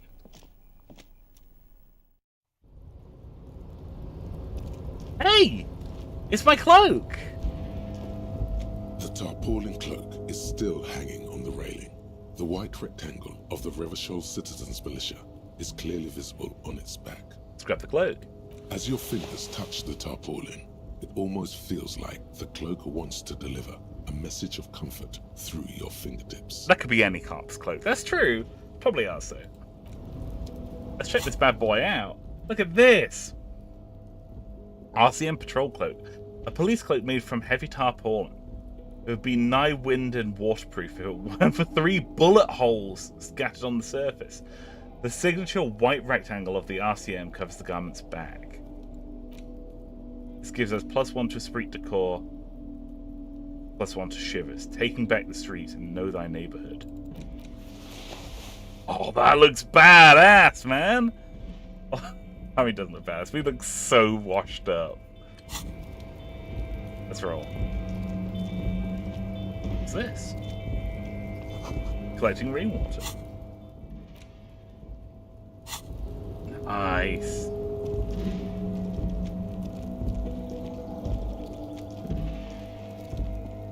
Ooh! Bottles. At least 3 packs worth of cigarette butts. That's a lot of cigarettes. Numerous empty bottles of Commodore Red and potent Pilsner. Snow is quietly covering the numerous wine bottles and cigarette butts on the ground. Someone partied really, really hard here. Does his cloak, has he been shot 3 times? That's a really good point. They could be old gunshots. Like, I know... I don't know. Maybe. I don't think we would have been shot recently. If we'd been shot recently, we'd be in a lot worse shape right now.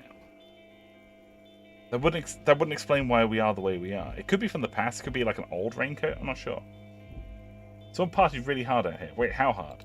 Well, they went through 6 bottles of potent Pilsner, 3 bottles of Commodore Red, and almost 4 packs of cigarettes. Did I do It this? must have been pretty hard. Well, Yes, I think we can say with relative confidence that it was you. Unless you got shot in the head. That's true. I don't think it's like New Vegas, so I don't think it's that bad.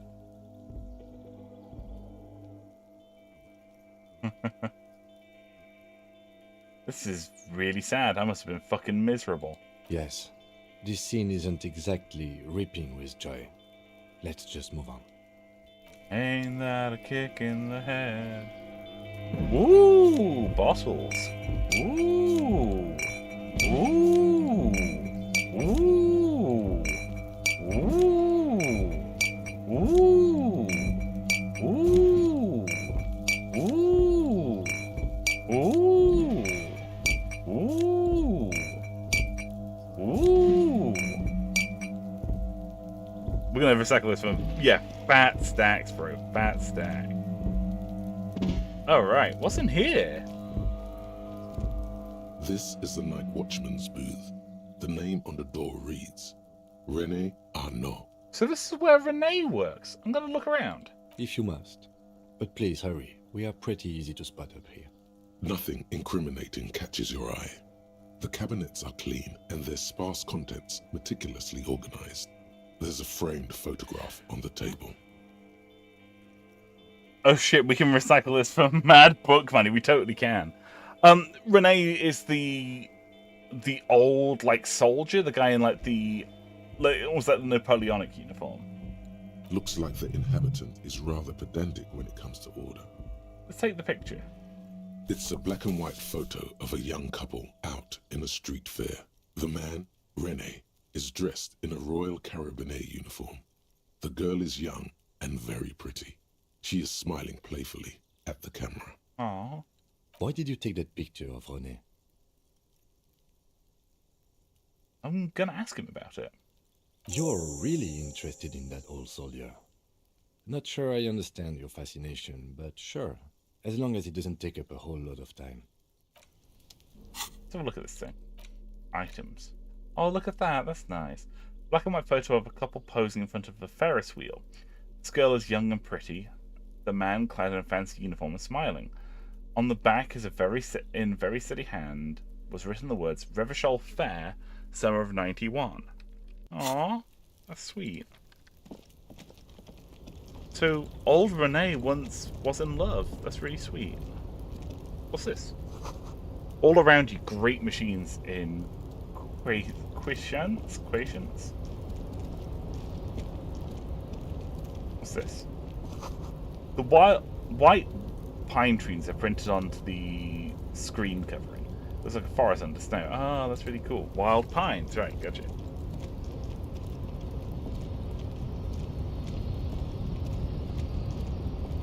What's this? A rusting control panel with several knobs. 2 buttons marked Marche and Arrête are faded with use. It seems to control the large crane above. A container is attached to its hook block. Marche.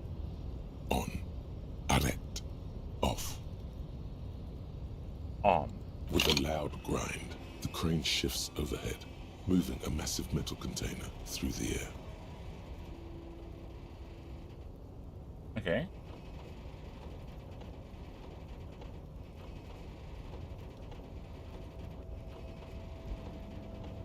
Yeah, I read Le Fumé already. Yeah. It's very good. It's an entertaining read. Kim wasn't very happy with what they said about racing. Look at this.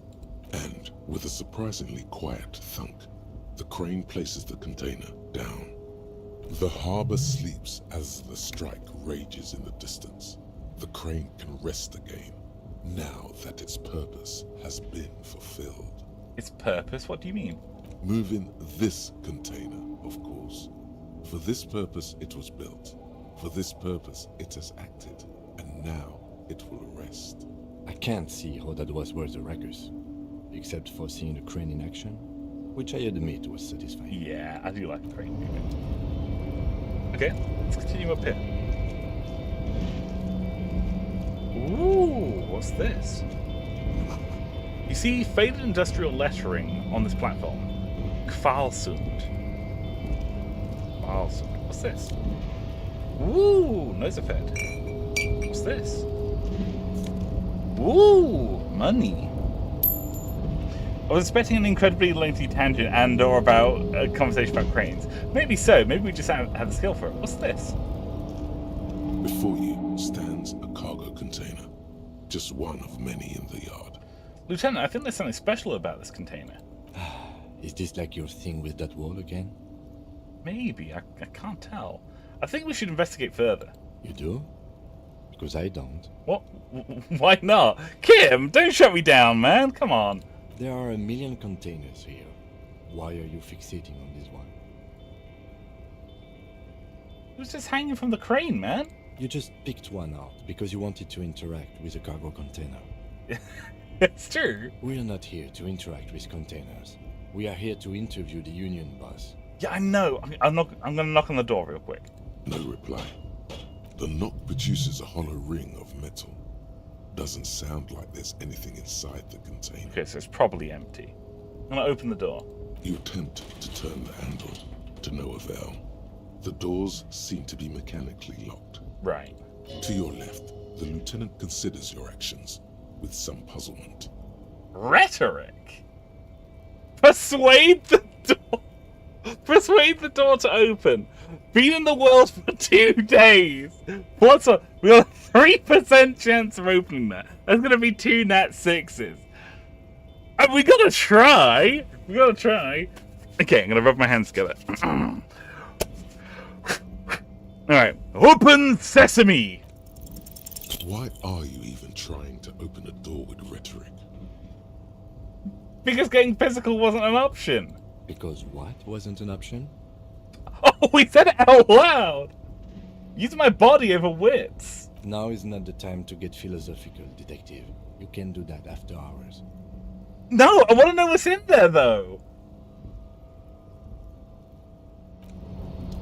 I want to know... Kim! I want to know what's in the box. Kim says I have to do it after hours. Boo! You spoil sport, Kim. Boo, I say. Boo that man. Yeah? The shipyard ahead is oddly quiet. The great machines are sleeping.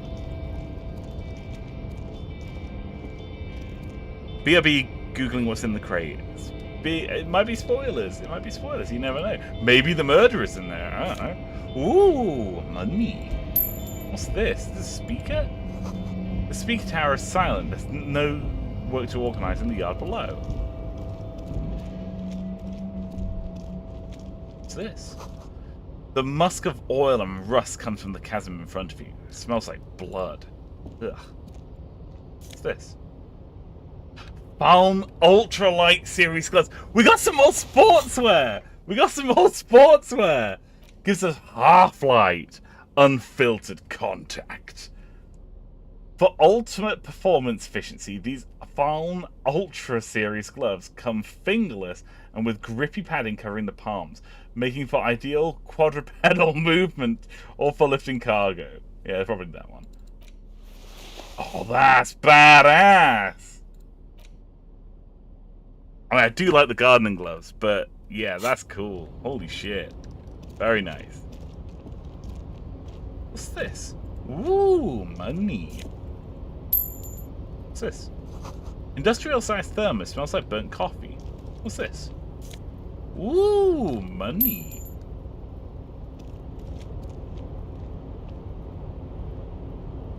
Container. Who's this guy? A banner sags into the weight of rain and snow. White waves on red. What's this guy? Who's this? Container, I'll turn you nice and red. Container, put the logos on. Leo, this is the guy that the note was addressed to. The accent is so thick, it's impossible not to notice he's Ubi, from the vanishing peninsula of Ubisunt on Muindi. Container, used to be Wild Pines. Container, now belongs to Evrart. The tiny man is so engaged in his work, he doesn't notice you. Aye. Evrart, he looks after everyone. Huh? Well, hey there. How can I help you, mister? I see you are not a union man, mister. Did you get lost? You're not one of them scabs, are you? A shadow passes over his face. What is it with you people in scabs? I mean, I don't personally mind. Folks is just folks, you know, and folks gotta eat. Mm-hmm. Just some of the other guys don't look too kindly on the scabbing kind, if you know what I mean, mister. Yeah. You're Ubi, right? Oh, yes. Born and raised in Irish, mister. Mum had to leave my dad after he got a bit violent. Took us here to the new world. I was about 10 then. Too old to lose my accent then. Ah. People say us Ubis are up to all sorts of trouble with sheep and other animals and whatnot. I just want you to know there was never any of that where I come from. No, sir. Those are just nasty rumors. Thank you for clarifying that, sir. Thank you. What are you doing with the containers? Oh, I'm just making some covers for them containers here. Yes, I am. Yes, I am. So it's easier for the crane operators to spot them. What's going on here? Look at the mountains of containers rising behind him. The containers in the yard are green in Wild Pine's livery, and the mountains rising behind Leo is all red in Union color. Oh! It's like some red infection was spreading outwards from the container yard's core. There appear to be cisterns underneath the Union container covers.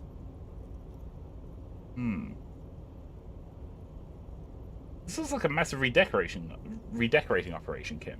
Yes, they are hiding it from the inside. All the red containers have the Debarders Union logo on them. Ah. Leo, has anyone told you why you need to change the covers? No, not really. Mr. Evrart doesn't tell me all the big things. Says I go and tell them to everyone. So what's underneath these red covers? Oh, I don't know, mister. They say it's some chemicals. Most of them have labels on them, I think. Oh, were these potentially drug shipments? Thanks, Leo. You've been very helpful. Oh, no trouble at all, mister. No trouble at all. Where is everyone? The harbour's empty. Oh, most of the guys are down at the gates, keeping the scabs from coming in. He leans in with a confidential look. We're on a strike. The whole union is. You don't have to work when you're on strike. Ha! We haven't worked for 2 months now. Wow, that's a long strike. So no one is working? Not everyone is down there, of course. Mr. Evrart is in his office, where he always is. And Jean-Luc is guarding the gate. But Titus and his boys got into some drunken trouble and Evrart sent them on a nice vacation. For a week or so. What? Hang on. Titus. I don't think we've met Titus yet. Titus. Titus and his boys got into some drunken trouble and Evrart sent them on a nice vacation for a week or so. He stops but seems eager to tell you more. What kind of trouble did this Titus and his friends get into? Oh, I'm not really supposed to talk about that. That's union business. He smiles and leans closer. He's gonna tell me anyway. Him and his boys stirred up something in town. Probably drank too much and got into a fight or something. I heard Mr. Evrart telling them to take some time off. What did they actually do?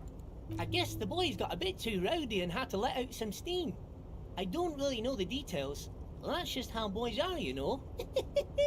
I haven't been in a fight since I was in middle school. Easy, Leo. Let's keep this on the hearties. Too rowdy? Leo, what kind of fight did they get into? Did they kill a mercenary? Too late. Leo's mouth is still moving, and the words Oh are no. spewing forth. Oh no. Words, and look, even more words. This guy could go on till the end of days. Now he's talking about some drunk sawmill owner who... No, he already switched to a prized fishing rod he apparently owned at some point. You know what? Just cut in there with your questions. Do you work here, Leo? Yes. Everybody needs a job, and this is mine. I'm Leonard, by the way. Leonard Bellick. But everyone calls me Leo. The little man raises his hand in a welcoming gesture. I'm like Mr. Everart's right-hand man when Mr. Edgar is out of town, and Mr. Edgar's right-hand man when Mr. Evrart is away. Huh. Actually, Miss Beaufort is the right-hand man, but she's a lady. Who's Miss Beaufort? Who is this, Miss Beaufort? Ah.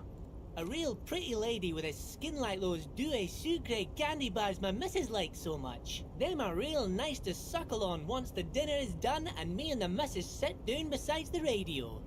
Okay.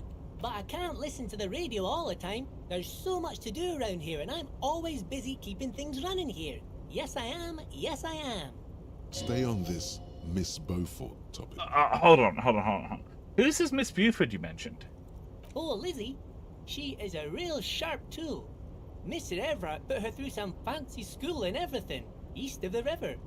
4 years she was gone, and when she came back, she was all fancy and lawyerly. Oh, she's a lawyer? But she's a real nice girl. Grew up in this here neighborhood. Knows everybody and gets along with everyone. Real pillar of the community one day, I'm sure. Says you better not ruin his mood. I'll try not to. If me missus and me was to have a child, I'd be real happy if she turned out like her. But she can't have kids. Oh. Dr. Lemaitre said so. And she knows about such things. Been a doctor for almost 50 years she has. He sighs and falls silent, watching you meekly with his blue eyes. So Evrart trained a lawyer named Miss Buford. Interesting. I think you're doing a great job around here, Leo. Yes, this place really seems to run like clockwork. Keep it up, Leo. Aww. Well, thanks a lot. Coming from you, it means a lot, really. You didn't think it was possible, but the smile's become even wider. His smile and happiness back. Sometimes I feel some of the guys don't really get how much I bust my ass for them here. But you guys are alright. Are you the Leo who wrote the note to make more banners? Oh, yes. I leave all kinds of notes for myself. That old head of mine ain't so good at keeping things in no more. I almost forgot about the borscht. Borscht? What's that about the borscht?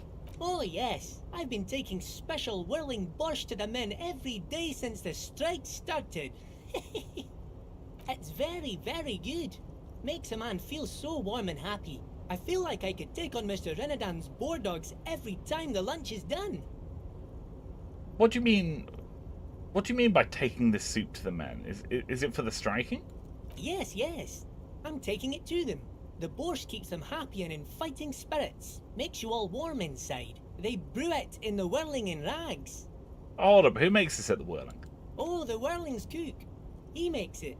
Them is always talking with Mr. Manana in that weird language and laughing together. He doesn't speak what we speak. He's from Grad. Okay. Something's off about this borscht. I'm gonna look into this. Oh, sure, mister. Sure. You do that. Yes, sir.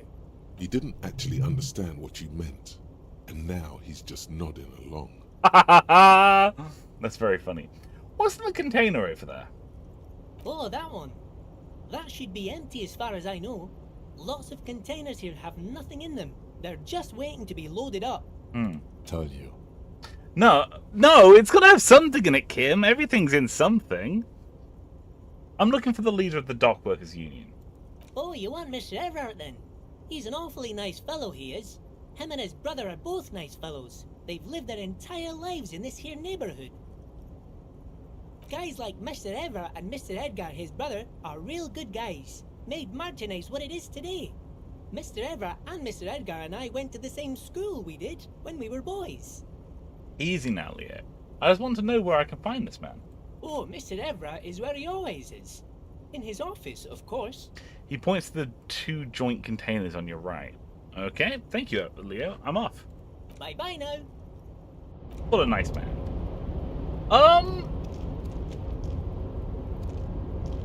I think we're going to hold off on this. I think we're going to maybe do this next stream. Because I'm thinking that we're about 3.5 hours in. I do need to wrap up a little early today. Oh, we're running! Oh, we're hitting the yonky sploinky.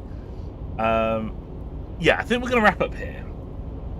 Because I do actually need to wrap up a little bit earlier. We can have an interview with the union boss next session. So we're going to save the game.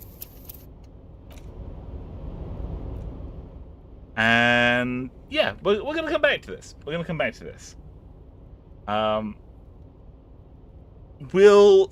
I'm going to be streaming again on Friday.